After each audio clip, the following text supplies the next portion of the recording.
Israel Palestine സംഘർഷം വീണ്ടും അതിന്റെ പാരമ്യത്തിൽ എത്തി നിൽക്കുകയാണ്. ചരിത്രവും ദേശീയതയും വിശ്വാസവും ഇത്രയധികം സ്വാധീനിക്കുന്ന മറ്റൊരു അന്താരാഷ്ട്ര വിഷയം ഇല്ല എന്ന് തന്നെ പറയുവാൻ സാധിക്കും. ആരുടെ പക്ഷത്താണ് ശരി? വിശുദ്ധ നാടിന്റെ തേനും പാലും ഒഴുകുന്ന കാനാൻ ദേശത്തിന്റെ നേരവകാശികൾ ആരാണ്? ആയിരക്കണക്കിന് കിലോമീറ്ററുകൾക്ക് അപ്പുറത്ത് നടക്കുന്ന ഈ സംഭവത്തിൽ പോലും വൈകാരികമായി പ്രതികരിക്കുന്ന മലയാളി സമൂഹം ഹമാസിന്റെ ഭീകരാക്രമണത്തിൽ കൊല്ലപ്പെട്ട സൗമ്യ എന്ന സഹോദരിക്ക് ആദരാഞ്ജലികൾ അർപ്പിക്കുവാൻ പോലും ഭയക്കുന്നത് എന്തുകൊണ്ടാണ്? ഷെക്കൈന ബിഗ് ഡിബേറ്റ് ചർച്ച ചെയ്യുന്നു. ഇസ്രായേൽ പാലസ്തീൻ സംഘർഷം സത്യം മറച്ചുവെക്കുന്നത് ആരാണ്? ഈ ചർച്ചയിൽ നമ്മളോടൊപ്പം പങ്കെടുക്കുന്നു ശ്രീ PC ജോർജ്, മുൻ MLA, മുതിർന്ന മാധ്യമ പ്രവർത്തകൻ Shri T Devaprasad, apologist Shri Anilkumar V Ayyappan, ഇസ്രായേലിൽ ജോലി ചെയ്യുന്ന ബ്ലോഗർ ശ്രീ സനോജ് എബ്രാഹിം. 4 പേർക്കും ഈ ചർച്ചയിലേക്ക് സ്വാഗതം. ശ്രീ PC ജോർജ്, സമീപ ദിവസങ്ങളിൽ നമ്മൾ വളരെ ദുഃഖത്തോടെ കേട്ടൊരു വാർത്തയാണ് സൗമ്യ എന്ന സഹോദരി ഹമാസിന്റെ ആ ഷെല്ലാക്രമണത്തിൽ കൊല്ലപ്പെട്ട ഒരു വാർത്ത. എന്നാൽ ഈ വിഷയത്തിൽ ധാരാളം രാഷ്ട്രീയ നേതാക്കൾ ആദ്യഘട്ടത്തിൽ പ്രതികരണങ്ങൾ നടത്തി. എന്നാൽ പലരും നിമിഷങ്ങൾക്കകം തങ്ങളുടെ പ്രതികരണങ്ങൾ എഡിറ്റ് ചെയ്യുന്നു. അതിൽ മുഖ്യമന്ത്രിമാരും മുൻ മുഖ്യമന്ത്രിയും ഒക്കെ അതിൽ പെടും. ഈ രാഷ്ട്രീയ നേതാക്കൾ എന്തുകൊണ്ടായിരിക്കാം ഈ ഒരു വിഷയത്തിൽ നമ്മുടെ നാടിന്റെ ഒരു സഹോദരിക്ക് ഇങ്ങനെ ദാരുണമായ ഒരു അന്ത്യം വരുമ്പോൾ അതിൽ പോലും ഒരു ആദരാഞ്ജലികൾ ഇടാൻ പോലും അവർ ഭയക്കുന്നത് എന്തുകൊണ്ടായിരിക്കാം? എന്ത് സമ്മർദ്ദ തന്ത്രങ്ങളാണ് അവരെ അത്തരം നീക്കങ്ങളിൽ നിന്ന് പിന്തിരിപ്പിക്കുന്നത്? എന്താണ് ഈ വിഷയത്തിൽ അങ്ങയുടെ നിലപാട്? അതായത് ഷെക്കൈന എന്ന് പറയുന്ന ഈ ചാനൽ എന്നാൽ ഈ വിഷയം ഒരു ചർച്ചയ്ക്കെടുത്തതിൽ എനിക്ക് അഭിമാനം ഉണ്ടെന്നാണ് ആദ്യം പറയാനുള്ളത്. സന്തോഷം, നിങ്ങളെ ഞാൻ അഭിനന്ദിക്കുന്നു. ഇവിടെ ഒന്നും മനസ്സിലാക്കേണ്ട ഒരു കാര്യമുണ്ട്. എത്രയോ ദുഃഖകരമായ സംഭവമാണ്. നമ്മുടെ മലയാളി പെൺകുട്ടി, പ്രത്യേകിച്ച് ഇടുക്കി സ്വദേശിനിയായ സൗമ്യ സന്തോഷ് എന്ന് പറയുന്ന ഒരു യുവതി ഹമാസ് എന്ന് പറയുന്ന ഭീകര സംഘടനയുടെ ബോംബ് ആക്രമണത്തിൽ കൊല്ലപ്പെട്ടു. ഞാൻ ഒന്നുകൂടെ പറയുന്നു, ഹമാസ് എന്ന് പറയുന്ന ഭീകര സംഘടനയുടെ ആക്രമണത്തിൽ കൊല്ലപ്പെട്ടു. ഇത് ഹമാസ് ഭീകര സംഘടനകളെന്ന് ഞാനല്ല പറയുന്നത്, ലോകം മുഴുവൻ അംഗീകരിച്ചതാണ്. ലോകരാഷ്ട്രങ്ങൾ മുഴുവൻ ഹമാസ്, ഒരു അറേബ്യൻ രാഷ്ട്രങ്ങൾ പോലും, ഇവൻ സൗദി അറേബ്യ പോലും ഇവരെ കുറച്ചുനാൾ മാറ്റി നിർത്തി. ഇപ്പോഴാണ് പിന്നെ ചങ്ങാത്തം കൂടിയത്. അതായത് ഇതൊരു ഭീകര സംഘടനയാണ്. അവര് ഇസ്രായേലിൽ താമസിക്കുന്ന ഒരു പാവപ്പെട്ട ഒരു യുവതിയെ, നമ്മുടെ ഒരു മലയാളി യുവതിയെ ബോംബിട്ട് കൊല്ലുക. അത് പ്രതിഷേധിക്കാൻ കേരളത്തിൽ ഒരു മുഖ്യമന്ത്രി ഇല്ല, അല്ലെ ഒരുത്തനില്ല എന്ന് ഒരു വ്യക്തി ഇല്ലെന്ന് പറയുന്നത് അപമാനമല്ലേ? നമുക്ക് മലയാളികൾക്ക് അപമാനമാണ്, ഇന്ത്യക്കാരന് അപമാനം, അറിയാം. അവസാനം മുൻ മുഖ്യമന്ത്രി ഉമ്മൻചാണ്ടി ഒരു പോസ്റ്റ് ഇട്ടു ഈ ഭീകരവാദികൾക്കെതിരെ. അരമണിക്കൂറിനകം അത് വിഡ്രോ ചെയ്തു. ബഹുമാനപ്പെട്ട മുഖ്യമന്ത്രി പോസ്റ്റ് ഇട്ടു, അദ്ദേഹം അന്നേരം അത് തിരുത്തി വേറെ ഇട്ടു. എന്താ അതിന് കാരണം എന്ന് ഞാൻ അന്വേഷിച്ചപ്പോ, ഈ ഹമാസ് പോലുള്ള ഭീകര സംഘടനകളുടെ പിണിയാളുകൾ കേരളത്തിലുണ്ട്, അവരാര് എന്നാണ് ഇവിടുത്തെ പ്രശ്നം. നമ്മൾ ചർച്ച ചെയ്യേണ്ട ഒരു പ്രശ്നമായത്. ഈ കേരളത്തിൽ ഹമാസ് പോലുള്ള ലോകം അംഗീകരിച്ച ഭീകര സംഘടനയുടെ വക്താക്കളായി പ്രവർത്തിക്കുന്നത് ആര്? അവിടാണ് ചർച്ച ചെയ്യേണ്ടത്. ആ ഭീകര പ്രവർത്തനത്തിൽ കൂട്ടുനിൽക്കുന്നവരാര്? ആ ഭീകര പ്രവർത്തനത്തെ സഹായിക്കാൻ തയ്യാറായി അത് തെറ്റെന്ന് പറയുന്നവരെ ഭീഷണിപ്പെടുത്തുന്നവരാര്? ഇതൊക്കെ ഒന്ന് ചർച്ച ചെയ്യണം. അത് ചർച്ച ചെയ്യാൻ നിങ്ങൾക്കും ധൈര്യമുണ്ടെന്ന് എനിക്ക് തോന്നലില്ല. എന്നോട് ക്ഷമിക്കണം. മുഖ്യമന്ത്രിയും പേടിച്ചോടിയില്ല. മുഖ്യമന്ത്രി, എനിക്ക് സങ്കടം തോന്നി, മുഖ്യമന്ത്രി നട്ടല്ലേ ഒരു വാഴനാരി കൊണ്ട് ഉണ്ടാക്കി തന്നെ എനിക്ക് തോന്നുന്നത്. ഉമ്മൻചാണ്ടി പിന്നെ പോട്ടെ, വയസ്സായി, ക്ഷമിക്കാം. പക്ഷെ മുഖ്യമന്ത്രി ചെയ്യാവോ? ശരി, ഈ സൗമ്യ എന്ന പെൺകുട്ടി ഇടുക്കിക്കാരി മലയാളിയല്ലേ? തീർച്ചയായും. അതിനെ കൊല ചെയ്ത തെറ്റാന്ന് പറയാനുള്ള ആർജവമില്ലാത്ത നാണം കെട്ട രാഷ്ട്രീയം രാഷ്ട്രീയമാണ്. തീർച്ചയായും കേരളത്തിൽ ഈ വിഷയം ഈ ഗൗരവത്തിൽ ചർച്ച ചെയ്യുന്ന ആദ്യ ചാനലാണ് ഷെക്കൈന ടെലിവിഷൻ എന്നുകൂടി ഓർമ്മിപ്പിച്ചുകൊണ്ട് അടുത്ത ചോദ്യം ശ്രീ T ദേവപ്രസാദിലേക്ക്. ശ്രീ T ദേവപ്രസാദ്, ഇവിടെ ഇസ്രായേൽ പാലസ്തീൻ സംഘർഷമൊക്കെ ഇവിടെ കൊടുമ്പിരി കൊള്ളുമ്പോൾ പോലും മലയാള മാധ്യമങ്ങൾ ആ വാർത്തയെ വ്യാഖ്യാനിക്കുന്ന രീതി വളരെ വിചിത്രമാണ്. ഇത്ര വിചിത്രമായ രീതിയിൽ ഈ വാർത്തകൾ അവതരിപ്പിക്കപ്പെടുന്നതിന്റെ പിന്നിലെ വസ്തുതകൾ എന്താണ് ശ്രീ T ദേവപ്രസാദ്? ഈ യാഥാർത്ഥ്യത്തെ കുറിച്ച് നമ്മൾ എന്തു പറഞ്ഞാലും അത് അനുമാനങ്ങളായിരിക്കും. പക്ഷേ കേരളത്തിലെ ഭാരതത്തിലെ നമുക്ക് മൊത്തം പറയാൻ പറ്റില്ല, കേരളത്തിലെ മാധ്യമങ്ങളുടെ സമീപകാല പ്രവർത്തന ശൈലിയെ സ്വാധീനിക്കുന്ന ചില ബാഹ്യ ശക്തികൾ ഉണ്ടെന്നുള്ളത് ഇപ്പൊ ഏതാണ്ട് എല്ലാവർക്കും വ്യക്തമാണ്. ഈ ഇങ്ങനെ പ്രവർത്തിക്കുന്ന ബാഹ്യ ശക്തികളുടെ ഒരു സമ്മർദ്ദം, ആ ബാഹ്യ ശക്തികൾ ആരൊക്കെയാണെന്നുള്ള എന്താണെന്നുള്ളതിനെ കുറിച്ച് അല്ലെങ്കിൽ ആരാണെന്നുള്ളതിനെ കുറിച്ചും DC ജോർജ് പറഞ്ഞ അനുമാനത്തോട് അല്ലെങ്കിൽ സമീപനത്തോട് യോജിക്കാനാണ് എനിക്കും താല്പര്യം. കാരണം ഇത്തരത്തിലുള്ള അല്ലെങ്കിൽ ഇങ്ങനെയുള്ളവർക്കെതിരെ എന്തെങ്കിലുമൊക്കെ പ്രവർത്തിച്ചാൽ അല്ലെങ്കിൽ എന്തെങ്കിലുമൊക്കെ പറഞ്ഞാൽ ഒരുപക്ഷെ കായികമായിട്ടുള്ള ആക്രമണങ്ങൾ വരെ ഉണ്ടാകാം എന്നുള്ള ഭയം പലരെയും അലട്ടുന്നുണ്ട് എന്നുള്ള ഒരു യാഥാർത്ഥ്യമാണ്. അപ്പൊ അതുകൊണ്ട് ഒന്നുകിൽ നിശബ്ദനായിരിക്കുക, അല്ലെങ്കിൽ പിന്നെ അവരാഗ്രഹിക്കുന്ന രീതിയിൽ പറയാം. ഇതില് ഒരു നല്ല സമൂഹം ഇപ്പൊ നിശബ്ദരാകുന്ന ആ ഓപ്ഷനാണ് തെരഞ്ഞെടുക്കുന്നതെന്നാണ് എനിക്ക് തോന്നുന്നത്. ഇനി ഈ ബുദ്ധിജീവികൾ എന്നൊക്കെ പറയുന്ന ഒരു വിഭാഗത്തെ, ഒരു ബുദ്ധിജീവിയുടെ മകൻ തന്നെ ഇട്ട ഒരു പോസ്റ്റിൽ നമ്മൾ കണ്ടതുപോലെ വില കൂടിയ ഈന്തപ്പഴങ്ങളും വിമാന ടിക്കറ്റുകളും ഒക്കെ വഴി സ്വാധീനിക്കുന്ന ഒരു സംവിധാനം കേരളത്തിലുണ്ട്. അതൊന്നും നമ്മൾ കണ്ണടയ്ക്കേണ്ട ഒരു യാഥാർത്ഥ്യമല്ല.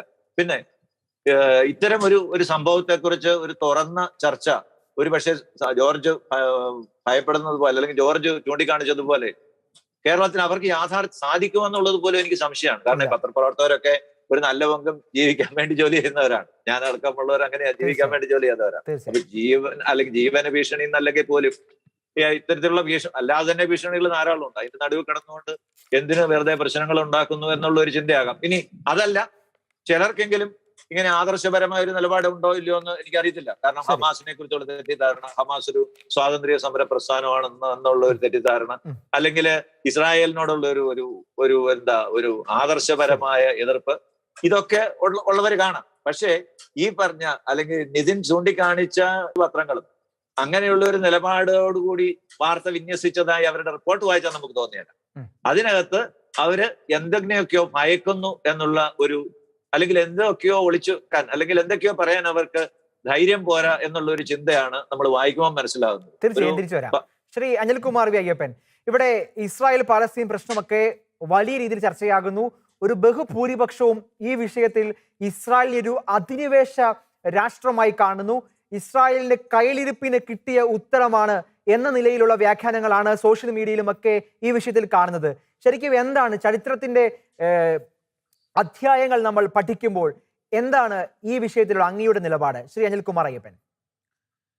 ഇസ്രായേൽ അധിനിവേശ രാഷ്ട്രമാണ് എന്നുള്ളത് അംഗീകരിക്കാൻ പറ്റുന്ന ഒരു സംഗതിയല്ല. നമ്മൾ ചരിത്രം പഠിച്ചു കഴിഞ്ഞാൽ നമുക്ക് മനസ്സിലാക്കാനായിട്ട് സാധിക്കും. ഞാൻ ഏറ്റവും പുറയിലേക്കൊന്നും പോകുന്നില്ല. 1880 മുതലുള്ള ചരിത്രം മാത്രം പറയാം. 1881 മുതലാണ് ഈ പ്രദേശത്തേക്ക്, ഇന്നത്തെ ഈ പ്രശ്നമുള്ള ഇസ്രായേൽ പലസ്തീൻ എന്നൊക്കെ പറഞ്ഞ് നമ്മളിന്ന് അറിയപ്പെടുന്ന ഈ പ്രദേശത്തേക്കുള്ള യഹൂദ കുടിയേറ്റം ആരംഭിക്കുന്നത്. യഹൂദന്മാർ അതിന് മുമ്പേ അവിടെ താമസിക്കുന്നുണ്ട്, ഇല്ലെന്നല്ല. എന്നാൽ വൻതോതിലുള്ള കുടിയേറ്റം 1881 മുതൽ ആരംഭിക്കുകയാണ്. ഇത് അന്ന് പലസ്തീൻ എന്ന് പറയുന്ന ഒരു രാജ്യം, അന്നല്ല, ചരിത്രത്തിൽ ഒരു കാലത്തും പലസ്തീൻ എന്ന് പറയുന്ന ഒരു രാജ്യം ഉണ്ടായിട്ടില്ല. അത് നമ്മൾ പ്രത്യേകം ഓർത്തിരിക്കണം. ആ സമയത്ത് ഇത് ഒട്ടോമൻ തുർക്കികളുടെ കയ്യിലാണ്. അപ്പോൾ തുർക്കി സാമ്രാജ്യം അതിൻ്റെ അന്ത്യത്തോട് അടുത്തുകൊണ്ടിരിക്കുന്ന സമയമാണ്. അവർക്കാണെങ്കിൽ ഈ പ്രദേശം 400 വർഷത്തോളം അവരുടെ കൈവശം ഇരുന്ന പ്രദേശമാണിത്. ഈ 400 വർഷമായിട്ടും ഇവിടെ നിന്ന് അവർക്ക് യാതൊരുവിധ വരുമാനവും ഇല്ല. കാരണം കൃഷിയില്ല, ഒന്നുമില്ല. നമ്മൾ നോക്കിക്കഴിഞ്ഞാൽ അതിന് മുമ്പൊക്കെ ഉള്ള 1500, 600, 700 കാലഘട്ടത്തിലൊക്കെ ഈ പ്രദേശത്തേക്ക് വിശുദ്ധ നാട് എന്നുള്ള നിലയിൽ സന്ദർശനത്തിന് വന്ന പല ആളുകളുണ്ട്. യൂറോപ്യൻസും അമേരിക്കൻസൊക്കെ ആയിട്ടുള്ള പല ആൾക്കാരും ഉണ്ട്. പിന്നെ അതല്ലാതെ സാഹസിക സഞ്ചാരികൾ അവിടെ വന്നിട്ടുണ്ട്. പിന്നെ രാഷ്ട്രീയപരമായിട്ടുള്ള കാരണങ്ങളാൽ സൈനിക ഉദ്യോഗസ്ഥർ അങ്ങനെയുള്ളവരൊക്കെ വന്നിട്ടുണ്ട്. അപ്പോൾ ഇവരുടെയൊക്കെ ഡയറി കുറിപ്പുകൾ, പിന്നെ സഞ്ചാര സാഹിത്യകൃതികളെല്ലാം നമുക്ക് ലഭ്യമാണ്. അപ്പോൾ അതിനകത്തെല്ലാം അവർ അതിനെക്കുറിച്ച് രേഖപ്പെടുത്തിയിരിക്കുന്നത് അത് നിർജ്ജനമായി കിടക്കുന്ന പ്രദേശമാണ്, ഇവിടെ തരിശായിട്ട് കിടക്കുകയാണ്, ആരുമില്ല, ഇവിടെ കുറുനരികളും പിന്നെ ഹിംസ്ര ജന്തുക്കളും അങ്ങനെയുള്ളത്, പക്ഷികൾ, അത് ഇതൊക്കെ, മൂങ്ങ, ഇങ്ങനെയുള്ള സാധനങ്ങളൊക്കെ കാണാനുള്ളൂ. 30 കിലോമീറ്റർ അങ്ങോട്ടും ഇങ്ങോട്ടും ഒരു പ്രദേശത്തെക്കുറിച്ച് പറഞ്ഞിട്ട് പറഞ്ഞാൽ അവിടുന്ന് ബെത്സയിദയിൽ നിന്ന് മരുഭൂമിയെ മലർവാടി ആക്കി എന്ന് വേണമെങ്കിൽ പറയാം. അതെ, തീർച്ചയായിട്ടും അത് അങ്ങനെ നിർജ്ജനമായി കിടക്കുന്ന പ്രദേശമാണ്. അപ്പൊ ഈ പ്രദേശത്തു നിന്നാണ്, ഈ പ്രദേശത്തേക്കാണ് യഹൂദന്മാർ വരുന്നത്. അതിനു മുമ്പ് പല ആളുകളും അവിടെ കൃഷി ചെയ്യാനൊക്കെ നോക്കി പരാജയപ്പെട്ടു പോയതാണ്. വില കൊടുത്ത് വാങ്ങിയ സ്ഥലത്തേക്ക് തീർച്ചയായിട്ടും അവർ കാശ് കൊടുത്ത് വാങ്ങിയിരിക്കുകയാണ്. അങ്ങനെ വാങ്ങിയിട്ടുള്ള ആ ഭൂമിയിൽ അവരത് നേരത്തെ പറഞ്ഞതുപോലെ തന്നെ മരുഭൂമിയെ അവർ മലർവാടിയാക്കി മാറ്റി. അവരുടെ അധ്വാനം കൊണ്ട്, അവരുടെ കഴിവ് കൊണ്ട് അതിനെ മെച്ചപ്പെടുത്തിയെടുത്തു. അങ്ങനെ കച്ചപ്പെടുത്തിയെടുത്തപ്പോൾ യഹൂദനെ അവിടെ നിന്ന് ഓടിപ്പിച്ച് കളഞ്ഞ് ഈ ഭൂമിയെല്ലാം തട്ടിയെടുക്കാൻ വേണ്ടി ഇറാഖിൽ നിന്ന്, ഇന്നത്തെ ഇറാഖിൽ നിന്ന്, ഈജിപ്തിൽ നിന്ന്, സൗദിയിൽ നിന്ന്, ജോർദാനിൽ നിന്ന്, ലെബനോനിൽ, സിറിയയിൽ നിന്ന്, ഈ ഭാഗങ്ങളിൽ നിന്ന് അറബികൾ കൂട്ടത്തോടെ അങ്ങോട്ടേക്ക് കുടിയേറാൻ തുടങ്ങി. അവരാണ് ഇന്ന് പലസ്തീനികളെന്ന് സ്വയം അവകാശപ്പെടുന്നത്, അല്ലാതെ അവിടെ തദ്ദേശവാസികളല്ല. അപ്പോൾ യഥാർത്ഥത്തിൽ അധിനിവേശം നടത്തിയിരിക്കുന്നത് ഈ പറഞ്ഞ കൂട്ടരാണ്. ഇന്നത്തെ പലസ്തീനികളെന്ന് പറയുന്ന ആളുകളാണ് യഥാർത്ഥത്തിൽ അവിടേക്ക് അധിനിവേശം നടത്തിയിരിക്കുന്നത്. യഹൂദൻ കാശ് കൊടുത്ത് വാങ്ങിയ ഭൂമിയാണ്. അപ്പോൾ ഇവിടെ യഹൂദൻ അവിടെ വന്നിട്ട് സ്വന്തം രാജ്യമൊന്നും ആദ്യകാലത്ത് ആവശ്യപ്പെട്ടിട്ടൊന്നുമില്ല. യഹൂദന്മാർക്കെതിരെയുള്ള ആക്രമണങ്ങൾ തുടർക്കഥയായപ്പോൾ അവർക്ക് അവരുടെ ആ ഫാമുകളും മറ്റും സുരക്ഷിതമായിട്ട് അവർക്ക് സൂക്ഷിക്കാൻ പറ്റില്ല എന്ന് മനസ്സിലായി കഴിഞ്ഞപ്പോഴാണ്, സ്വന്തമായൊരു രാജ്യം ഉണ്ടായാലേ ഇവിടെ ജീവിക്കാൻ പറ്റുമെന്നുള്ളൊരു സ്ഥിതി വന്നപ്പോഴാണ് അവർ രാജ്യത്തിന് വേണ്ടി ആവശ്യപ്പെടുന്നത്. എന്നിട്ട് ഈ രാജ്യം അവർക്ക് കൊടുത്തത് ഏതെങ്കിലും ഒരു യൂറോപ്യൻ രാജ്യമല്ല, അതായത് ബ്രിട്ടനല്ല. ഇവരെപ്പോഴും എല്ലാവരും പറയുന്നൊരു കാര്യമാണ്, ബ്രിട്ടനാണ് ഇത് കൊടുത്തത്, ബ്രിട്ടൻ ഇത് ചെയ്യാൻ എന്താ അധികാരമുള്ളതെന്ന്. ബ്രിട്ടനല്ല അത് കൊടുത്തത്, ആലോചിക്കണം. നമ്മൾ നോക്കിക്കഴിഞ്ഞാൽ പാകിസ്ഥാൻ എന്ന് പറയുന്ന രാജ്യം ഉണ്ടാക്കിയത് ബ്രിട്ടനാണ്, അല്ലെങ്കിൽ വേറെ പല രാജ്യങ്ങളും ഉണ്ടാക്കിയിരിക്കുന്നത് യൂറോപ്യൻ ശക്തി, ഒറ്റ രാജ്യം മാത്രമാണ്. എന്നാൽ ഇസ്രായേലിൻ്റെ കാര്യത്തിൽ ലോകരാജ്യങ്ങളാണ് തീരുമാനമെടുത്തിരിക്കുന്നത്. ഐക്യരാഷ്ട്രസഭയുടെ തീരുമാനം അനുസരിച്ചിട്ടാണ്. 13-നെതിരെ 33 വോട്ടുകളുടെ ഭൂരിപക്ഷത്തിലാണ് ലോകരാജ്യങ്ങളാണ് പറഞ്ഞത് യഹൂദനോട്, അവിടെ നിനക്കൊരു സ്വന്തമായിട്ട് രാജ്യം നീ ഉണ്ടാക്കിക്കോ, അതിനുള്ള അനുവാദം തന്നിരിക്കുന്നു. അപ്പോൾ അവിടെ പാലസ്തീൻ ഒരു രാഷ്ട്രവും ഉണ്ടാകാനുള്ള ഒരു സാഹചര്യം ഇല്ല. അതെങ്ങനെയാണ് അതില്ലാണ്ടായത്? അത് പറയുമ്പോൾ കുറച്ചും കൂടി പുറകോട്ടേക്ക് പോകേണ്ടി വരും. 1920 സാൻ റിമോ കോൺഫറൻസിൽ വെച്ച് ഇവർക്ക് ഈ ബ്രിട്ടന് അധികാരം കൊടുക്കുകയാണ്, ഈ പ്രദേശത്ത് യഹൂദന് ഒരു ഭൂമി, ഒരു രാജ്യം ഉണ്ടാക്കി കൊടുക്കുക എന്ന് പറഞ്ഞിട്ട്. ആ പ്രദേശം എന്ന് പറയുന്നത് ഇന്നത്തെ ഇസ്രായേൽ മാത്രമല്ല, ഇന്നത്തെ ജോർദാനും കൂടി അടങ്ങുന്ന പ്രദേശമാണ്. അതായത് 1,26,000 ചില്ലാൻ ചതുരശ്ര മൈൽ വിസ്താരമുള്ള ഭൂമി. ഈ ഭൂമിയുടെ 77%, അതായത് 96,000 ചില്ലാൻ ചതുരശ്ര മൈൽ ഭൂമി അവരെന്ത് ചെയ്തു, ഒരു രാജ്യമാക്കി. അത് യഹൂദന് വേണ്ടിയിട്ടല്ല, അത് അറബികൾക്ക് വേണ്ടിയിട്ടാണ്. അതാണ് ഇന്നത്തെ ജോർദാൻ, അന്ന് ട്രാൻസ് ജോർദാൻ എന്നറിയപ്പെടുന്നത്. അങ്ങനെ യഹൂദന് ഭൂമി കൊടുക്കാൻ വേണ്ടി ലോകരാജ്യങ്ങൾ ബ്രിട്ടനെ അധികാരപ്പെടുത്തിയെങ്കിലും ബ്രിട്ടൻ യഹൂദന് വേണ്ടിയല്ല രാജ്യം ഉണ്ടാക്കിയത്, അറബികൾക്ക് വേണ്ടിയിട്ടാണ് ട്രാൻസ് ജോർദാൻ ഉണ്ടാക്കി. അപ്പോൾ ബാക്കി വരുന്ന 23% ഭൂമിയെങ്കിലും അവരെന്ത് ചെയ്യണമായിരുന്നു, അത് യഹൂദൻ്റെ ഭൂമി എന്ന് പറഞ്ഞ് കൊടുക്കണമായിരുന്നു. പക്ഷെ അത് ചെയ്തില്ല. അവിടെ ആ സമയത്ത് പിന്നെയും യഹൂദൻ മാത്രമല്ല എല്ലാവർക്കും താമസിക്കാൻ അനുവാദം കൊടുത്തു. ഇവിടെ താമസിക്കുന്ന മുസ്ലിങ്ങൾ വീണ്ടും ഈ രാജ്യം വിഭജിച്ച് ഞങ്ങൾക്ക് വേറൊരു രാജ്യം വേണമെന്ന് പറയുന്നത് പോലെയുള്ള സംഗതിയാണ് അവർ ചെയ്തത്. അതായത് ഒരിക്കൽ 1922 ഇത് വിഭജിക്കപ്പെട്ടതാണ്, പിന്നെയും ഇത് പറഞ്ഞിട്ട് വീണ്ടും പ്രശ്നം ഉണ്ടാക്കി. അങ്ങനെ പ്രശ്നം വന്നു കഴിഞ്ഞപ്പോഴാണ് 1948 ഐക്യരാഷ്ട്രസഭ ഈ പ്രദേശം വിഭജിച്ച് പലസ്തീനികൾക്കും യഹൂദന്മാർക്കുമായിട്ട് കൊടുക്കുന്നത്. പക്ഷേ അറബികളും പലസ്തീനികളും ഇത് സമ്മതിച്ചില്ല, ഈ വിഭജനത്തെ അവർ അംഗീകരിച്ചില്ല. സമ്മതിക്കാത്തത് അല്ല, അവരുടെ താല്പര്യമില്ലായ്മ കൊണ്ടാണ് അത് സംഭവിക്കാതിരുന്നത്. തീർച്ചയായും അവരാണ് അത് തള്ളിക്കളഞ്ഞത്. നമുക്ക് രണ്ടാം തിരിച്ചു വരാം. ശ്രീ സനോജ് അബ്രാഹാം നമ്മളോടൊപ്പം ഈ ചർച്ചയിൽ പങ്കെടുക്കുന്നുണ്ട്. ഈ ദിവസങ്ങളിലൊക്കെ കേരളം ഏറ്റവും കൂടുതൽ ശ്രദ്ധിച്ച ഒരു ബ്ലോഗറാണ് ശ്രീ സനോജിന്റെ ദൃശ്യങ്ങളാണ് ഇന്ന് അന്താരാഷ്ട്ര മാധ്യമങ്ങളിൽ പോലും അവിടുത്തെ ഇസ്രായേലിലെ ജനങ്ങൾ നേരിടുന്ന ബുദ്ധിമുട്ട്, ഹമാസിന്റെ ആക്രമണത്തിന്റെ ദൃശ്യങ്ങൾ, വിവരങ്ങളൊക്കെ സനോജിലൂടെയാണ് നമ്മൾ അറിഞ്ഞത്. ശ്രീ സനോജ്, എങ്ങനെയാണ് ഈ ബോംബ് ഏറുകളും ഷെല്ലാക്രമണങ്ങളൊക്കെ നടക്കുന്ന സമയത്ത് ഇത്ര ധീരതയോടെ ഈ ഫേസ്ബുക്ക് ലൈവിൽ വന്ന് ഈ ദൃശ്യങ്ങളൊക്കെ ലക്ഷക്കണക്കിന് ജനങ്ങളോട് ഈ ദൃശ്യങ്ങളോട് സംവദിക്കാനുള്ള ധൈര്യം എന്താണ് അതിന് താങ്കളെ പ്രേരിപ്പിച്ചത്? എന്നെ പ്രേരിപ്പിച്ചതെന്ന് പറഞ്ഞു കഴിഞ്ഞാല്, ഞാൻ ഫുഡ് കഴിക്കാനായിട്ട് പുറത്തു പോയതാണ്. രാവിലെ കഴിച്ചില്ലായിരുന്നു. ഉച്ചയ്ക്ക് പോകാൻ നേരത്ത് നോക്കും ബോംബ് വീണിട്ട് സാധാരണ താഴെ വീഴില്ല. അപ്പൊ അന്ന് താഴെ വീണ് പുക വരുന്നത് കണ്ടിട്ട് ഞാൻ ആ ഭാഗത്തേക്ക് എന്നായി. എന്റെ വീടിനടുത്ത് 200 മീറ്റർ അകലെയാണ്. അപ്പോൾ ഞാൻ അതിന്റെ അടുത്ത് ചെല്ലുകയും അതിനുശേഷം പിന്നെ എനിക്ക് തോന്നി അത് കണ്ടിന്യൂ ചെയ്യാം എന്ന് എന്റെ മനസ്സങ്ങനെ പറയുകയാണ്. കാരണം എനിക്ക് എന്തോ ഇവിടെ ഞങ്ങൾ ഇത്രയും വർഷങ്ങൾ 6 വർഷമായിട്ട് ഞാൻ ഇവിടെ ഉണ്ട്. പിന്നെ ബാക്കി 15 വർഷമായിട്ട് നിന്ന ഒരു സഹോദരനാണ് എന്റെ കൂടെ വന്നത്. ഞങ്ങൾ ഫുഡ് കഴിക്കാൻ പോയത്. അപ്പൊ അവർക്ക് ആർക്കും ഇല്ല, ഒരു കുഴപ്പവും ഇവിടെ ഇത്രയും കാലമായിട്ട് വന്നിട്ടില്ല. ആദ്യമായിട്ടാണ് ഇങ്ങനെ സംഭവം ഉണ്ടാകുന്നത് താങ്കൾ ഇസ്രായേൽ എത്തിയതിനു ശേഷം? അല്ല, എല്ലാ വർഷവും ഉണ്ടാകുന്നുണ്ട്. 6 മാസം കൂടുമ്പോൾ തന്നെ ഇവരൊരു 10 മിസൈലൊക്കെ വെച്ച് ഒരു ദിവസം വിടുന്നതാണ്. ഇത് ഒരു ദിവസം മിസൈലുകളാണ് സാധാരണ ഇപ്പൊ കാണുന്നത് ദിവസങ്ങളില്? ഇപ്പൊ വരികയാണെങ്കിൽ 50-ഉം 100-ഒക്കെ ചിലപ്പോ ഒരു സമയത്ത് വരാം. ശരി. നമുക്ക് ഇവർക്ക് അയൺ ഡോം എന്ന് പറഞ്ഞു കഴിഞ്ഞാല് ആകാശത്ത് ഭസ്മമാക്കുന്ന ഒരു സംഭവമാണ്. അപ്പം അതിന് പെട്ടെന്ന് അത്രയും വരുമ്പോ കൺട്രോൾ ചെയ്യാൻ പറ്റുന്നില്ല. അപ്പൊ അതില് തട്ടിയിട്ട് പകുതി ഹാഫ് ഒക്കെയാണ് ഒന്ന് പുറത്ത് ഈ ചീളൊക്കെ വന്നിട്ടാണ് വീഴുന്നത്. അങ്ങനെയാണ് ആ കാറിന് വന്ന് വീണത്. അത് ഫുള്ളായിട്ട് വന്ന് വീണ് കഴിഞ്ഞാൽ അവിടെ മൊത്തം കുഴിഞ്ഞു പോയാനെ. അപ്പൊ ഒരു ചെറിയ ബോംബ് ബ്ലാസ്റ്റിംഗ് മാത്രമേ വന്നിട്ടുള്ളൂ. ശരി, ഈ താങ്കൾ ഇങ്ങനെ വീഡിയോകൾ എടുക്കുമ്പോൾ താങ്കളുടെ വീഡിയോകളുടെ ഇടയിലൊക്കെ വലിയ രീതിയിലുള്ള സൈബർ ആക്രമണങ്ങളൊക്കെ താങ്കൾ നേരിടുന്നുണ്ട്. താങ്കൾക്കെതിരെ വധഭീഷണി ഉണ്ടെന്നൊക്കെ പറഞ്ഞ വാർത്തകൾ കേൾക്കുന്നു. വാസ്തവമാണോ അത്? അതെ അതെ, വാസ്തവം തന്നെയാണ്. എനിക്ക് മെസ്സഞ്ചർ വഴി എന്നെ ഭീഷണിപ്പെടുത്തുന്നുണ്ട് ഒരുപാട് പേര്. എനിക്കിപ്പോ ഏകദേശം 2-3 ദിവസമായിട്ടുള്ളൂ. ഇന്നലെ കൊണ്ട് കുറഞ്ഞു. കാരണം അവരെ എടുത്ത് അടിച്ചിടാൻ വേണ്ടി കാനഡയിലും അമേരിക്കയിലും ഓസ്ട്രേലിയയിൽ നിന്നും ഗ്രൂപ്പ് ഉണ്ടാക്കി അവർ തിരിച്ചടിക്കുകയാണ്. ഞാനൊന്നും ചെയ്യണ്ട. അപ്പോൾ അതിന് 2 ദിവസം മുന്നേ എന്നെ അങ്ങ് ആക്രമിച്ച് കീഴ്പ്പെടുത്താൻ ശ്രമിച്ചു. 1000 2000 കണക്കിന് മെസ്സേജുകളാണ് ആൾക്കാർ ഓരോ സിംഗിൾ പേഴ്സൺ എനിക്ക് അയച്ചു തന്നു. ഞാൻ അത് ശ്രദ്ധിക്കാൻ പോയില്ല. എനിക്ക് തലയ്ക്ക് ഹെഡേക്ക് ആയിട്ട് ഞാൻ ഫുഡ് പോലും ശരിക്കും പറഞ്ഞു കഴിഞ്ഞാൽ മര്യാദ കഴിച്ചിട്ടില്ല ഈ 3 ദിവസങ്ങൾ. ഉറക്കമില്ല. അത്രയും നമുക്ക് ടെൻഷനായി പോയി ഇവരുടെ ഇത്. തീർച്ചയായും ഇവരെന്തിനാണ് ഇങ്ങനെ ചെയ്യുന്നതെന്ന് നമുക്ക് മനസ്സിലാകുന്നില്ല. ഞങ്ങൾ ഇവിടെ 15,000 മുകളിൽ മലയാളികൾ മാത്രമുണ്ട്. ഇന്ത്യക്കാർ എനിക്ക് തോന്നുന്നു ഏകദേശം മൊത്തത്തിൽ നമ്മൾ കൂട്ടി കഴിഞ്ഞാൽ 50,000 പേരിന് മുകളിലുണ്ട്. അവരെ സംരക്ഷിക്കാതെ അപ്പുറം കിടക്കുന്ന ഏതോ തീവ്രവാദികൾക്ക് വേണ്ടിയിട്ട് ഞങ്ങളൊക്കെ സ്നേഹിക്കുന്ന, ഞങ്ങൾ കണ്ണൂരുകാരാണ്, നമ്മളൊക്കെ സ്നേഹിക്കുന്ന ഇരട്ടച്ചങ്കൻ ഞങ്ങളെ പറ്റിച്ചു. ഞാൻ തിരിച്ചു വരാം. Shri P C George sir, ഇവിടെ ഈ സനോജാണ് ഈ ദൃശ്യങ്ങളൊക്കെ പകർത്തി ഇന്ന് ഇവിടെ സോഷ്യൽ മീഡിയയിലൊക്കെ ഇസ്രായേലിലെ യഥാർത്ഥ ദൃശ്യങ്ങൾ കാണിച്ചത്. അപ്പൊ അദ്ദേഹം ചോദിച്ചൊരു പ്രധാനപ്പെട്ട ചോദ്യമല്ലേ, നമ്മുടെ തൊട്ടടുത്തുള്ള ഒരു സഹോദരിയെ മറന്നുകൊണ്ട് അവരുടെ മരണ വാർത്തയ്ക്കെതിരെ വളരെ മോശമായ കമന്റുകൾ അല്ലെങ്കിൽ ആക്ഷേപങ്ങളാണ് നമ്മൾ കണ്ടുവരിക. ഒരു പക്ഷേ ഇത്തരം കമന്റുകൾ വരുമ്പോൾ പോലും രാഷ്ട്രീയ പാർട്ടികളൊക്കെ ഒരു വിശാലമായ ഒരു മനസ്സോടെ ഒരു അനുശോചനം പോലും രേഖപ്പെടുത്താത്ത ഒരു സാഹചര്യവും നമ്മുടെ മുമ്പിലുണ്ട്. ശരിക്കും ഇതൊരു വോട്ട് രാഷ്ട്രീയമാണോ, വോട്ട് ബാങ്കിന്റെ രാഷ്ട്രീയമാണോ ഇവിടെ ചർച്ചയാകുന്നത്?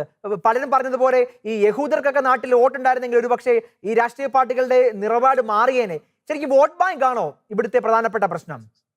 ഒരു രാഷ്ട്രീയക്കാരെന്ന് പറഞ്ഞ തെറ്റാണ്. പി സി ജോർജ് ഒഴികെ. അതെ, അങ്ങനെ പറയണം തീർച്ചയായും.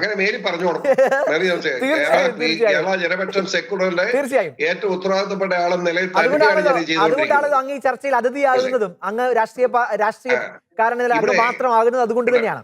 തുടരാം. ഞാൻ പറയട്ടെ, അതൊരു വലിയ പ്രശ്നം പറയാം. ആ ചെറുപ്പക്കാരൻ പറഞ്ഞ മനസ്സിലായില്ല അതിന്റെ അർത്ഥം എന്താ. ഇന്ത്യക്കാരനും മലയാളികൾ 15,000 പേര് ഇസ്രായേലിൽ മര്യാദയ്ക്ക് ജോലി ചെയ്തുകൊണ്ടിരിക്കുമ്പോ മലയാളികളല്ലാത്ത, ഇന്ത്യക്കാരല്ലാത്ത ഈ റാസ്കൽസ്, ഭീകരവാദികൾ, ഹമാസ് എന്ന് പറയുന്ന ഭീകരവാദികൾ ഈ പാവങ്ങളെ ആക്രമിക്കുകയാണ്.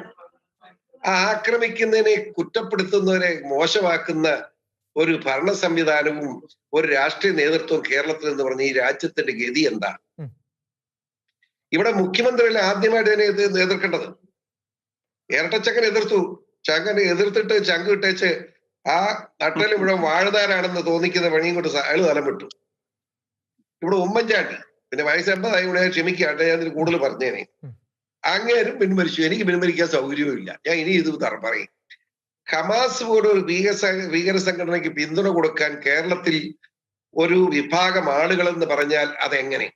ഇവിടെ ചർച്ച ചെയ്യുന്ന പ്രശ്നമാണ്. തീർച്ചയായും. അതായത് ഇവിടെ ഒരു വലിയ ഒരു രാഷ്ട്രീയ കക്ഷി എന്ന് പറയുന്ന ഒരു ഭീകര ജിഹാദികള് അമീറിന്റെ പ്രസ്താവന എന്തായിരുന്നു?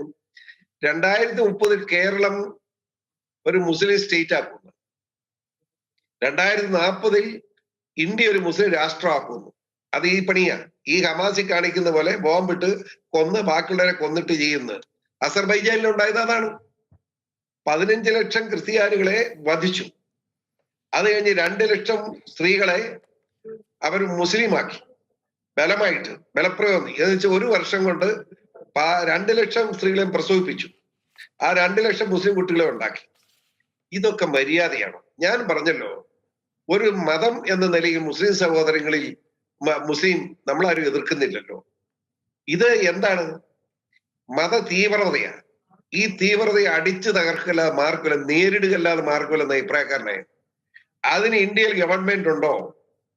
മോദിയൊക്കെ ഇവിടെ ചുമ്മാ ഇരിപ്പുണ്ടല്ലോ, ഇന്ത്യൻ പ്രധാനമന്ത്രിയാണെന്നും പറഞ്ഞു, വലിയ ശക്തിമാനാണെന്നും പറഞ്ഞ് നമ്മുടെ ആഭ്യന്തരമന്ത്രിയൊക്കെ ഇരിപ്പുണ്ടല്ലോ. അവരിത് കാണുന്നുണ്ടോ? ഞാൻ വേറൊന്ന് ചോദിക്കട്ടെ, ഷെക്കൈനെ വേണ്ടി വന്നല്ലോ ഇത് ചർച്ച ചെയ്യാൻ. ഞാൻ പറയുന്നത്, എന്നെ സംബന്ധിച്ചിടത്തോളം ഞാൻ ഇവിടെ എന്റെ വീട്ടിൽ താമസിക്കുന്നുണ്ട്. ഇപ്പൊ എന്നെ അങ്ങ് തിന്നുകളയെന്നൊക്കെ പറഞ്ഞാലും ഞാൻ തിന്നട്ടെ. ഇപ്പൊ ഒരാൾ തിന്നു എന്ന് പറഞ്ഞാൽ തിന്നരുതെന്ന് പറയാൻ പറ്റുമോ? പക്ഷെ ഇത് അംഗീകരിച്ചു കൊടുക്കാൻ കഴിയില്ല.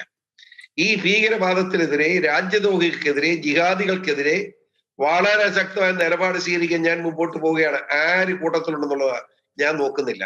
ഉള്ളവർ കൂടുന്നവന് കൂടാം, സൗകര്യം ഉണ്ടെങ്കിൽ. കൂടിയില്ലെങ്കിലും ഞാൻ മുന്നോട്ട് പോകും. മനസ്സിലായോ? ശ്രീ ദേവപ്രസാദ്, ഇവിടെ നമ്മൾ ഈ സോഷ്യൽ മീഡിയയിലൊക്കെ പരിശോധിക്കുമ്പോൾ സേവ് ഗാസ അല്ലെങ്കിൽ പാലസ്തീനൊപ്പം ഇതൊരു മുദ്രാവാക്യമായിട്ട് ഈ പുരോഗമന പ്രസ്ഥാനങ്ങൾ, പ്രത്യേകിച്ച് ഇടതുപക്ഷമൊക്കെ എല്ലാ കാലത്തും ഈ ഗാസക്കൊപ്പം പാലസ്തീനൊപ്പം എന്നൊക്കെ പറയുന്നുണ്ട്.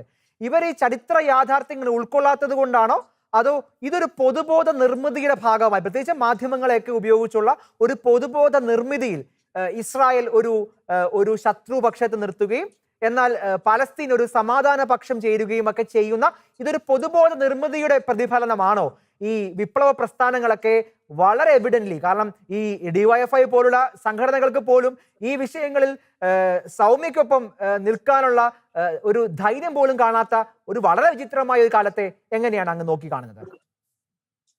രാഷ്ട്രീയ നേതാക്കളുടെ നിലപാടുകളെ വോട്ട് ബാങ്ക് സ്വാധീനിക്കുമെന്നുള്ളത് ലോകത്തെല്ലായിടത്തും ഉള്ള ഒരു അവസ്ഥയാണ്. നമുക്കറിയാം, ഇപ്പൊ അമേരിക്ക ഇസ്രായേൽ അനുകൂലമായ നിലപാടെടുക്കുന്നതിന് ഒരു പ്രധാന കാരണം അവിടെ ജൂത സമൂഹത്തിനുള്ള സാന്നിധ്യമാണ്. അത് എല്ലായിടത്തും അത് ഒരു വലിയ നിർണായക ഘടകമാണ്. അത് കേരളത്തിലും നിർണായക ഘടകമാണ്. അതാണ് ആ നിർണായക ഘടകമായിരിക്കുന്നു എന്നുള്ളത് മാത്രമല്ല, PC ജോർജ് പറഞ്ഞ അദ്ദേഹത്തിന്റെ വാക്കുകൾ, ഭാഷയുടെ ശൈലിയിലൊക്കെ ഞാൻ വിയോജിപ്പുണ്ട്. പക്ഷെ അദ്ദേഹം പറഞ്ഞ ഒരു അടിസ്ഥാന വിഷയമുണ്ട്. എന്തുകൊണ്ടാണ് ഇത്തരത്തിലുള്ള സംഘടനകൾക്ക് വേണ്ടി, ആഗോള ഭീകര പ്രസ്ഥാനങ്ങൾക്ക് വേണ്ടി പോലും കേരളത്തിൽ അനുകൂലമായ നീക്കങ്ങൾ ഉണ്ടാകുന്നു? അത് വളരെയേറെ ഗൗരവത്തോടെ വിലയിരുത്തേണ്ട ഒരു പ്രശ്നമാണ്. അത് കൊല്ലും തിന്നും എന്നൊക്കെ പറഞ്ഞ് നമ്മൾ അതിനെതിരെ ഇറങ്ങി പുറപ്പെട്ടത് കൊണ്ട് കാര്യമായ സംഭവങ്ങളൊന്നുമില്ല. നമുക്കറിയാം, സൗമ്യയുടെ മരണം വളരെ ദാരുണമായ ഒരു സംഭവമാണ്. ഇപ്പൊ നമ്മുടെ ബ്ലോഗർ മനോജ് പറഞ്ഞതുപോലെ ഏതാണ്ട് 15,000 മലയാളികൾ, അതിനകത്ത് 50,000 ഇന്ത്യക്കാര്, ഇതൊക്കെ നമ്മളെ സംബന്ധിച്ച് നമ്മുടെ ആശങ്ക വർദ്ധിപ്പിക്കുന്നുണ്ട്. ഈ ആശങ്കകളൊന്നും കണക്കിലെടുക്കാതെ ഒരു തീവ്രവാദ പ്രസ്ഥാനത്തിന് വേണ്ടി അനുകൂലമായ വികാരമുണ്ടാക്കാൻ വേണ്ടിയുള്ള ഒരു ബോധപൂർവമായ ശ്രമം ഇവിടെ നടക്കുന്നത് എന്ത് എന്നുള്ളതിനെ കുറിച്ച് പഠിക്കുകയും അതിന് യുക്തമായ നടപടികൾ അല്ലെങ്കിൽ അതിന് യുക്തമായ പ്രതികൂല നീക്കങ്ങൾ നടത്തുകയുമാണ് വേണ്ടത്. ഇപ്പം ഏറ്റവും പുതുതായിട്ട് ഞാൻ വായിച്ച ഒരു സംഭവം, CPM-ന്റെ പോളിറ്റ് ബ്യൂറോ അംഗം MA ബേബി ഒരു പ്രസ്താവന ഇറക്കിയതാണ്. അത് ഫേസ്ബുക്കിലാണെന്നാണ് ഞാൻ മനസ്സിലാക്കുന്നത്. അദ്ദേഹം പറഞ്ഞത്, ഭാരതത്തിലെ RSS പോലെ ഒരു വർഗീയ പ്രസ്ഥാനമാണ് സയനിസ്റ്റ് മൂവ്മെന്റ്, അതായത് യഹൂദരുടെ ഇസ്രായേലിന് വേണ്ടിയുള്ള നീക്കം എന്നാണ് അദ്ദേഹം പറഞ്ഞത്. നമുക്ക് ലക്ഷ്യം വ്യക്തമാണ്. എന്താണ്? RSS-നോട് കേരളത്തിലുള്ള അല്ലെങ്കിൽ ഇന്ത്യയിലുള്ള ന്യൂനപക്ഷങ്ങൾക്കുള്ള ആ ഭയം, അത് ഈ തീവ്രവാദി ന്യൂനപക്ഷങ്ങൾക്ക് മാത്രമല്ല, അത് സാധാരണ ന്യൂനപക്ഷങ്ങൾക്ക് പോലെയുള്ള ഒരു ഭയമുണ്ട്. ആ ഭയത്തെ മുതലാക്കാൻ വേണ്ടി ഈ യുദ്ധത്തെ അല്ലെങ്കിൽ ഈ സംഘർഷത്തെ രാഷ്ട്രീയ നേതൃത്വം ഉപയോഗിക്കുന്നതിന്റെ അടയാളങ്ങളാണ് നമ്മൾ കാണുന്നത്. അത് ഒരുപക്ഷെ ഇത്രയുമൊന്നും വ്യാഖ്യാനത്തിന് സാധ്യമല്ലാത്ത രാഷ്ട്രീയ പ്രസ്ഥാനങ്ങൾ നിശബ്ദത പാലിക്കുന്നു. ഒരുപക്ഷെ നമ്മുടെ മുഖ്യമന്ത്രി പിണറായി വിജയനും അല്ലെങ്കിൽ മുൻ മുഖ്യമന്ത്രി ഉമ്മൻചാണ്ടിയും ഒക്കെ പ്രസ്താവന ഇറക്കിയതിനു ശേഷം തിരുത്തിയതിലാണ് എനിക്ക് സങ്കടം. അവര് പക്ഷെ പ്രസ്താവന ഇറക്കിയില്ലായിരുന്നെങ്കിൽ നമ്മുടെ ലോകത്തിന്റെ ഏതെല്ലാം ഭാഗങ്ങളിൽ മലയാളികൾ മരിക്കുന്നു അല്ലെങ്കിൽ സംഘർഷങ്ങളിൽ മരിക്കുന്നു, നമ്മൾ അതിനെക്കുറിച്ച് പ്രസ്താവന പറയണമെന്ന് നിർബന്ധമൊന്നുമില്ല. പക്ഷെ പറഞ്ഞതിന് ശേഷം തിരുത്തിയപ്പോ എന്തോ സമ്മർദ്ദം ഇതിന്റെ മുമ്പിലുണ്ടെന്ന് ഏറ്റവും പ്രധാനപ്പെട്ട അതാണ് പ്രശ്നം. തിരിച്ചു പറയാം, അതിലേക്ക് വരാം. ശ്രീ അനിൽകുമാർ അയ്യപ്പൻ, ഇവിടെ ഈ പ്രശ്നത്തിന്റെ ഒരു തുടക്കം എവിടെയാണ്? ഈ അടുത്ത ഘട്ടത്തിൽ ഉണ്ടായ, ഈ സമീപകാലത്തുണ്ടായ ഈ സംഘർഷ തുടക്കം അത് ഇസ്രായേലിന്റെ പക്ഷത്തെ ഒരു വീഴ്ചയായിട്ട് ആണല്ലോ ലോകം കാണുന്നത്. പ്രത്യേകിച്ച് അൽ-അഖ്സ പള്ളി എന്ന് പറയുന്നത് മുസ്ലിം സമൂഹത്തിന്റെ ഏറ്റവും പ്രധാനപ്പെട്ട, മക്ക മദീന കഴിഞ്ഞാൽ ഏറ്റവും പ്രധാനപ്പെട്ട ഒരു ദേവാലയമാണ്. അവിടെ നടന്ന ഇസ്രായേൽ സൈന്യത്തിന്റെ ചില ഇടപെടലുകൾ അതാണല്ലോ ഈ പ്രശ്നത്തിന് വഴി തെളിച്ചത്. അങ്ങനെ നോക്കുമ്പോൾ ആരുടെ പക്ഷത്താണ് ഈ ശരിക്കും വീഴ്ച സംഭവിച്ചിരിക്കുന്നത്? ഇവിടെ ഈ അൽ-അഖ്സ പള്ളിയിലേക്ക് സൈന്യം കയറിയത് മാത്രമേ നമ്മൾ കാണുന്നുള്ളൂ. എന്തുകൊണ്ട് സൈന്യം കയറി എന്നുള്ള ചോദ്യം ആരും ചോദിക്കുന്നില്ല. ഇതിൽ വേറെ ചില സംഗതികൾ കൂടിയുണ്ട്. കിഴക്കൻ ജെറുസലേമിൽ അനധികൃത കുടിയേറ്റക്കാർ അറബി കുടിയേറ്റക്കാർ ധാരാളമുണ്ട്, അനധികൃതമായിട്ട് അവിടെ താമസിച്ചു വരുന്നവരാണ്. അപ്പോൾ ഈ അടുത്തൊരു കോടതി വിധി വന്നു, സുപ്രീം കോടതിയുടെ ഇസ്രായേൽ കോടതിയുടെ വിധി വന്നു, ഇങ്ങനെയുള്ള അനധികൃത കുടിയേറ്റക്കാരെയൊക്കെ പുറത്താക്കണമെന്ന് പറഞ്ഞിട്ട്. ഇവരെ പുറത്താക്കാൻ വേണ്ടി അവിടെ ചെന്ന് കഴിഞ്ഞപ്പോൾ ഇതിനെതിരെ പ്രതിഷേധമുണ്ടായി. അവിടെയുള്ള മറ്റ് അറബികളെല്ലാം കൂടി ചേർന്ന് ഈ പോലീസിനെ ആക്രമിച്ചു, നന്നായിട്ട് കല്ലെടുത്തെറിയുകയും പിന്നെ അവർക്കെതിരെയുള്ള ചെറിയ റോക്കറ്റുകൾ അങ്ങനെയുള്ളതൊക്കെ ചെയ്ത് കഴിഞ്ഞിട്ട് ഇവർ ഓടിക്കേറിയത് ഈ അൽ-അക്സ പള്ളിക്കുള്ളിലാണ്. യഥാർത്ഥത്തിൽ അവർ ആ പള്ളിയെ ബഹുമാനിക്കുന്നുണ്ടെങ്കിൽ, ഇപ്പോൾ നേരത്തെ നിതിൻ പറഞ്ഞതുപോലെ മക്കയും മദീനയും കഴിഞ്ഞ് മൂന്നാമത്തെ അവരുടെ പ്രധാനപ്പെട്ട പള്ളിയാണ് എന്നുള്ള ആ ഒരു ബഹുമാനം അവർ കൊടുക്കുന്നുണ്ടെങ്കിൽ ഒരിക്കലും അത് ചെയ്യുകയില്ല. അവർ നിയമലംഘനമാണ് നടത്തിയിരിക്കുന്നത്. അവിടെ നിയമം നടപ്പാക്കാൻ വന്ന നിയമലംഘനത്തെ തടുത്തത് മാത്രമേ ഉള്ളൂ. അല്ല, അതാ പറഞ്ഞ അവർ നിയമം നടപ്പാക്കാൻ വന്ന ഉദ്യോഗസ്ഥരെ ആക്രമിച്ചു കഴിഞ്ഞതിന് ശേഷം അവർ ഈ പള്ളിക്കകത്തേക്ക് ഓടിക്കേറി. എന്നിട്ട് ആ പള്ളിക്കകത്ത് നമ്മൾ നോക്കിക്കഴിഞ്ഞാൽ ധാരാളം കല്ലുകൾ അവർ മുൻപേ ശേഖരിച്ചു വെച്ചിട്ടുണ്ട്. അതിനകത്തിരുന്ന് പിന്നെ കല്ലെറിയാൻ തുടങ്ങി. ഈ പല പോലീസ് ഉദ്യോഗസ്ഥന്മാർക്കും മുറിവേറ്റുകയൊക്കെ ചെയ്ത് കഴിഞ്ഞപ്പോഴാണ് പോലീസ് റബ്ബർ ബുള്ളറ്റ് ഉപയോഗിച്ച് ഇവരെ വെടിവെക്കുന്നത്. ആ വെടിവെച്ച് കഴിഞ്ഞതിന് ശേഷമാണ് അകത്ത് കയറി അവരെ അറസ്റ്റ് ചെയ്ത് കൊണ്ടുപോകുന്നത്. അപ്പോൾ ഇവിടെ നമ്മൾ കണ്ടത് പക്ഷേ ഇതിനകത്തേക്ക് പോലീസ് കയറുന്നു, അറസ്റ്റ് ചെയ്യുന്നത് മാത്രമാണ്. അത് മാത്രമല്ല അനിൽകുമാർ, ഇവിടെ അവരുടെ ഒരു ജൂത സെറ്റിൽമെന്റ് അത് തിരിച്ചു പിടിക്കുന്നു. ആ കോടതി വിധിയാണല്ലോ അങ്ങ് പരാമർശിച്ചത്. ശരിക്കും അവിടെയൊക്കെ ലോകം കാണുന്നത് ഇസ്രായേലിന് അധിനിവേശത്തിന് ഒരു മുഖം കൂടിയായിട്ടല്ലേ കാണുന്നത്? ഒരിക്കലും ഇല്ല. അതെങ്ങനെ അധിനിവേശമാകുന്നത്? കാരണം അത് യഹൂദൻ്റെ ഭൂമിയാണ്. യഹൂദൻ അവിടെ ഇവർ താമസിക്കാൻ ഇത്ര നാൾ അനുവദിച്ചത് തന്നെ വലിയ കാര്യമെന്നേ പറയാൻ പറ്റുകയുള്ളൂ. ഇത് 1948 വിഭജനം വന്നു കഴിഞ്ഞപ്പോൾ ഇവരെന്തുകൊണ്ട് അംഗീകരിച്ചില്ല? യഹൂദൻ പറഞ്ഞു, ഈ വിഭജന പദ്ധതി നീതിപൂർവമല്ല, കാരണം ഞങ്ങളോട് വളരെ അനീതി കാണിച്ചിരിക്കുകയാണ്. പക്ഷേ എന്നാലും യഹൂദനെ സംബന്ധിച്ച് ഇത് അനീതികരമാണെങ്കിലും ഞങ്ങൾ ഇത് അംഗീകരിക്കുന്നു. കാരണം കൂടുതൽ ഭൂമിയും അതിനോടൊപ്പം എണ്ണിയാലൊടുങ്ങാത്ത പ്രശ്നങ്ങളും കിട്ടുന്നതിനേക്കാൾ ഞങ്ങൾ ആഗ്രഹിക്കുന്നത് കുറച്ച് ഭൂമിയിൽ സമാധാനത്തോടെ ജീവിക്കാനാണെന്നാണ് ബെൻഗൂറിയോൻ അന്ന് പറഞ്ഞത്. പക്ഷേ അറബി നേതാക്കന്മാരെല്ലാം പറഞ്ഞത് എന്താണ്? ഇല്ല, യഹൂദന് ഇവിടെ കാല് കുത്താൻ ഞങ്ങൾ ഇടം കൊടുക്കുകയില്ല, അവരെ ഞങ്ങൾ വലിച്ച് അങ്ങനെ തന്നെ ആ മെഡിറ്ററേനിയൻ കടലിലേക്ക് ഇടും, ഇങ്ങനെ യഹൂദന്മാരെല്ലാം ഞങ്ങൾ നശിപ്പിക്കും എന്നൊക്കെ പറഞ്ഞിട്ട് ഇവർക്കെതിരെ യുദ്ധത്തിന് വരികയാണ് ചെയ്തത്. അത് ചെയ്യാതെ ലോകരാജ്യങ്ങൾ ഒരു സമവായത്തിന് വേണ്ടി ഒരു കാര്യം അവിടെ ചെയ്തു കഴിഞ്ഞപ്പോൾ അത് അംഗീകരിച്ച് 2 സ്റ്റേറ്റായിട്ട് തന്നെ നിന്നിരുന്നെങ്കിൽ ഇന്ന് യഹൂദനൊരു അനിൽകുമാർ അയ്യപ്പൻ പറയുന്നത് വെച്ചാണെന്നുണ്ടെങ്കിൽ ഇത് ഹമാസിന്റെ ഒരു തന്ത്രമാണോ? അതായത് ഈ റംസാൻ മാസത്തിന്റെ ഈ അവസാനത്തെ ഈ വെള്ളിയാഴ്ച തന്നെ വളരെ കൃത്യമായി പ്ലാൻ ചെയ്ത് ഈ ഒരു ഓപ്പറേഷൻ അവിടെ നിർമ്മിക്കാനുള്ള ഒരു താല്പര്യം, അത് ഹമാസിന്റെ താല്പര്യമായിട്ടാണോ താങ്കൾ വ്യാഖ്യാനിക്കുന്നത്? തീർച്ചയായിട്ടും ഇത് എല്ലാ റംസാനിലും ഇത് ഉള്ള പരിപാടിയാണ്. അല്ല, അങ്ങനെ ഒരു പ്രത്യേകിച്ച് ഒരു സംഭവം ചെയ്തിട്ട് എന്ത് നേട്ടമാണ് കിട്ടാനുള്ളത് അവർക്ക്? അവർക്ക് അതാണ് ഇതിൻ്റെ ഏറ്റവും മെയിൻ വിഷയം എന്ന് പറയുന്നത്. കാരണം ഈ ലോകത്തുള്ള എല്ലാ മുസ്ലിങ്ങളും സക്കാത്ത് കൊടുക്കുന്നത് ഈ റംസാൻ മാസത്തിലാണ്. അങ്ങനെ ഈ സക്കാത്ത് കൊടുക്കുന്ന ഈ പണം ഈ പലസ്തീൻ റെഫ്യൂജി ഫണ്ടിലേക്ക് വരണം. അതിന് വേണ്ടിയിട്ടുള്ള കളിയാണ്. ഇതെല്ലാ റംസാനിലും ഇവർ പോയിട്ട് ഇസ്രായേലിനെതിരെ എന്തെങ്കിലും പ്രശ്നം ഉണ്ടാക്കും, ഇസ്രായേലിനെ കൊണ്ട് അടുപ്പിച്ച് കഴിഞ്ഞതിന് ശേഷം പിന്നെ അതിൻ്റെ ഫോട്ടോ എല്ലാം വെച്ച് ലോകം മുഴുവൻ കരച്ചിലാണ്. ഈ കരച്ചിൽ കാണുമ്പോൾ ആളുകൾക്ക് സഹതാപം തോന്നിയിട്ട് സക്കാത്ത് കൊടുക്കാൻ വെച്ചിരിക്കുന്ന ആ പണം ഉണ്ടല്ലോ, അത് ഈ പലസ്തീൻ റെഫ്യൂജി ഫണ്ടിലേക്ക് പോകും. ഇവിടെ നമ്മൾ മനസ്സിലാക്കണം, ഇവരെല്ലാം കോടീശ്വരന്മാരാണ്. ഈ ഹമാസിൻ്റെ ആയാലും PLOയുടെ ആയാലും നേതാക്കന്മാർ കോടീശ്വരന്മാരാണ്. യാസർ അറഫാത്ത് 2004 അദ്ദേഹം മരിക്കുന്നതിന് മുമ്പ് 2003 ഫോബ്സ് മാസിക, നമുക്കറിയാം ലോകത്തിലെ ഏറ്റവും ധനാഢ്യരായ ആളുകളുടെ ലിസ്റ്റ് പ്രസിദ്ധീകരിക്കുന്ന മാസികയാണ്. ആ ഫോബ്സ് മാസികയിൽ ഈ യാസർ അറഫാത്തിൻ്റെ സമ്പാദ്യം എത്രയാണെന്ന് പറഞ്ഞിരുന്നു? $550 കോടി. അതായത് 40,000 കോടി രൂപ, ഇന്ത്യൻ രൂപ 40,000 കോടി. ആ പണം ഈ തീവ്രവാദ പ്രവർത്തനങ്ങൾക്ക് ഉപയോഗിക്കാതെ പലസ്തീനികളുടെ അടിസ്ഥാന വികസനത്തിന് വേണ്ടിയൊക്കെ ഉപയോഗിക്കുകയാണെങ്കിൽ യൂറോപ്പിലെ ഏത് സമ്പന്ന രാജ്യത്തെക്കാളും മികച്ച രീതിയിൽ ആ പലസ്തീനികൾക്ക് അവിടെ ജീവിക്കാൻ പറ്റും. ഈ തുക എവിടെ പോവുകയാണ്? ഈ ഫണ്ട് യാസർ അറഫാത്തിന്റെ ഫണ്ട് എന്ന് പറഞ്ഞാൽ യാസർ അറഫാത്തിന്റെ സ്വന്തം അക്കൗണ്ടാണ്, അത് ട്രസ്റ്റ് ഒന്നും അല്ല, അയാളുടെ ഒറ്റ അക്കൗണ്ട് ആയിരുന്നത് കൊണ്ട് ഉപയോഗിക്കപ്പെട്ടിരുന്നെങ്കിൽ ഇന്ന് ഏറ്റവും മികച്ച ഒരു സ്റ്റേറ്റ് ആയത് മാറിയേനെ എന്നാണ് അങ്ങയുടെ വാദം. തീർച്ചയായിട്ടും. ഇപ്പൊ ഒരു കാര്യം കൂടി പറയാം, സൗദിയുടെ ഇതിപ്പോ ഈ അടുത്ത് വന്നിരുന്നു. സൗദി പറയുന്നത് 2000 മുതൽ 2008 വരെയുള്ള കാലഘട്ടത്തിൽ സൗദി മാത്രം $600 കോടി, $6 ബില്യൺ പലസ്തീന് കൊടുത്തത്. $600 കോടി, 44,000 കോടി രൂപ. ഈ പണമൊക്കെ എവിടെ പോയി? ഇതൊന്നും പലസ്തീനികളെ അവരുടെ ജീവിത നിലവാരത്തിൽ മാറ്റം വരുത്തുന്നില്ലല്ലോ. അവരിപ്പോഴും ദരിദ്രരായിട്ട് തന്നെ തുടരുന്നു. അവരങ്ങനെ തുടരണമെന്നാണ് ഈ നേതാക്കന്മാർ ആഗ്രഹിക്കുന്നത്. ഞാൻ തിരിച്ചു വരാം. ശ്രീ സനോജ് എബ്രാഹിം, ഇവിടെ ഹമാസിന്റെ ഒരു ആക്രമണം അതൊരു പ്ലാൻഡ് ആയിട്ടുള്ള ഒരു ടാർഗറ്റഡ് ആയിട്ടുള്ള ഒരു മൂവ് ആയിട്ടാണ് ഇവിടെ വ്യാഖ്യാനിക്കുന്നത്. അനിൽകുമാർ പറയുന്നത് ഡേറ്റ വെച്ച് വെക്കുകയാണെന്നുണ്ടെങ്കിൽ കൃത്യമായ പ്ലാൻഡായിരുന്നു. അതുകൊണ്ടാണ് വളരെ വേഗം ഹമാസിന് ഇത്രയധികം സന്നാഹങ്ങൾ ഒരുക്കിക്കൊണ്ട് ഇസ്രായേലിനെതിരെ ആക്രമണം അഴിച്ചുവിടാൻ സാധിച്ചത്. ശരിക്കും ഇസ്രായേലിനെ കുറിച്ച് നമ്മൾ കേൾക്കുക വളരെ ശക്തമായിട്ടുള്ള സംവിധാനങ്ങളുള്ള അയൺ ഡോമുകളുടെ ഒക്കെ സാധ്യതകൾ ഉപയോഗിക്കുന്ന രാഷ്ട്രം എന്ന നിലയിലാണ്. ശരിക്കും ഇസ്രായേൽ പോലും കരുതിയിരുന്നില്ല ഹമാസിന്റെ ഈ ചടുലമായ നീക്കം എന്നത് ശരിയാണോ? എന്തുകൊണ്ടായിരിക്കും ഇത്രയധികം പവർഫുൾ ആയിട്ട് വളരെ അതിവേഗം വലിയ സന്നാഹവുമായിട്ട് ഹമാസ് അവിടെ വരികയും ഇത്തരത്തിലുള്ള സംഭവങ്ങൾ ഈ ദിവസങ്ങൾ അരങ്ങേറുകയും ചെയ്തത്? എന്താണ് അവിടെ വസിക്കുന്ന ഒരാളെന്ന നിലയിൽ അങ്ങയുടെ നിരീക്ഷണം, ശ്രീ സനോജ്?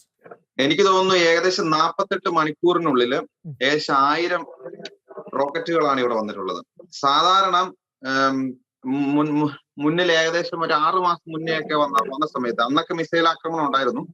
ആ സമയത്തൊക്കെ ഏകദേശം ഒരു 10ഓ 20ഓ മിസൈലുകളാണ് ഒരു ദിവസം വരുന്നത്. ഇത് ഈ 2 ദിവസം കൊണ്ട് ഇത്രയും മിസൈലുകളൊക്കെ വരിക എന്ന് പറഞ്ഞു കഴിഞ്ഞാൽ ഇവർക്ക് താങ്ങാവുന്നതിൽ കൂടുതലാണ്. പക്ഷെ ഇവരെന്തായാലും അയൺ ഡോം വെച്ച് ഇടിച്ച് താഴെ ഇട്ടു. പക്ഷെ അതിന്റെ ചീളുകൾ, ചെറിയ പകുതി പീസുകളാണ് ഈ താഴെ വന്ന് വീണത്. അതാണ് ഇവിടെ ഇത്രയും 8 പേര് സംതിങ് മരിക്കാൻ കാരണമായത്. ഇസ്രായേലിലെ അയൺ ഡോമുകളെ പോലും ഭയപ്പെടുത്തുന്ന രീതിയിൽ ഹമാസ് ഒരു ശക്തിയായി മാറിയിട്ടുണ്ടോ? അങ്ങനെ ഒരു വിലയിരുത്തൽ നമുക്ക് നടത്താൻ പറ്റുമോ? അതോ ഇതൊരു ഈ പ്രാവശ്യം നമുക്ക് വളരെ ഡേഞ്ചർ ആയി തോന്നി. കാരണം സാധാരണ ഏകദേശം 50-60 കിലോമീറ്റർ വരെ ഈ മിസൈലുകൾ അല്ലെ റോക്കറ്റുകൾ പോകാറുണ്ടായിരുന്നുള്ളൂ. സ്പീഡ് ഇവിടുന്ന് ടെല്ലവീവ് പോലത്തെ ഭാഗങ്ങളിലേക്ക് വളരെ റെയർ ആയിട്ടായിരുന്നു പോയിക്കൊണ്ടിരുന്നത്. ഈ പ്രാവശ്യം 250 കിലോമീറ്റർ വരെ പോയി. നമ്മൾ ഞെട്ടി. അത് 250 കിലോമീറ്റർ ഒക്കെ പോകുന്ന പറഞ്ഞു കഴിഞ്ഞാൽ വളരെ കുറേയാണ്, ഒരു സെറ്റ് ആയിട്ടാണ് പോകുന്നത്. അപ്പൊ ശരിക്കും എല്ലാവരും ഞെട്ടുക ചെയ്തത്. അയൺ ഡോം എല്ലാ ഏരിയയിലും തന്നെ ഉണ്ട്. എല്ലാ ടൗണുകളിലും 1-2 വെച്ചുണ്ട്. അത് ചിലപ്പോൾ 100-200 എണ്ണം ഒക്കെ പ്രൊട്ടക്ട് ചെയ്യാൻ ഒറ്റ ടൈമിന് ചെയ്യാൻ പറ്റുന്ന സിസ്റ്റമാണ് ഇവിടെ ഉള്ളത്.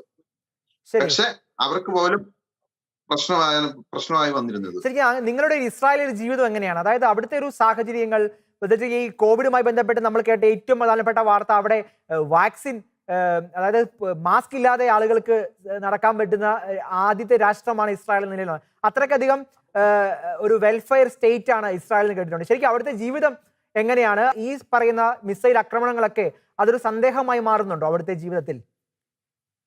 ഇപ്പൊ നമുക്ക് കൊറോണ ഒരു പ്രശ്നമേ അല്ല ഇവിടെ. കൊറോണ ഞങ്ങൾക്ക് ഏകദേശം ഒരു ദിവസം റിപ്പോർട്ട് ചെയ്യുന്ന 50 എണ്ണമൊക്കെയാണ് കൂടിപ്പോയാലും. ചിലപ്പോൾ 100 ആകും.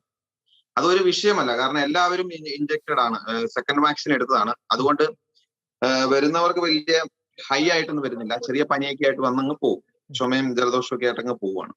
അതൊരു വിഷയമുള്ള കാര്യമൊന്നുമല്ല.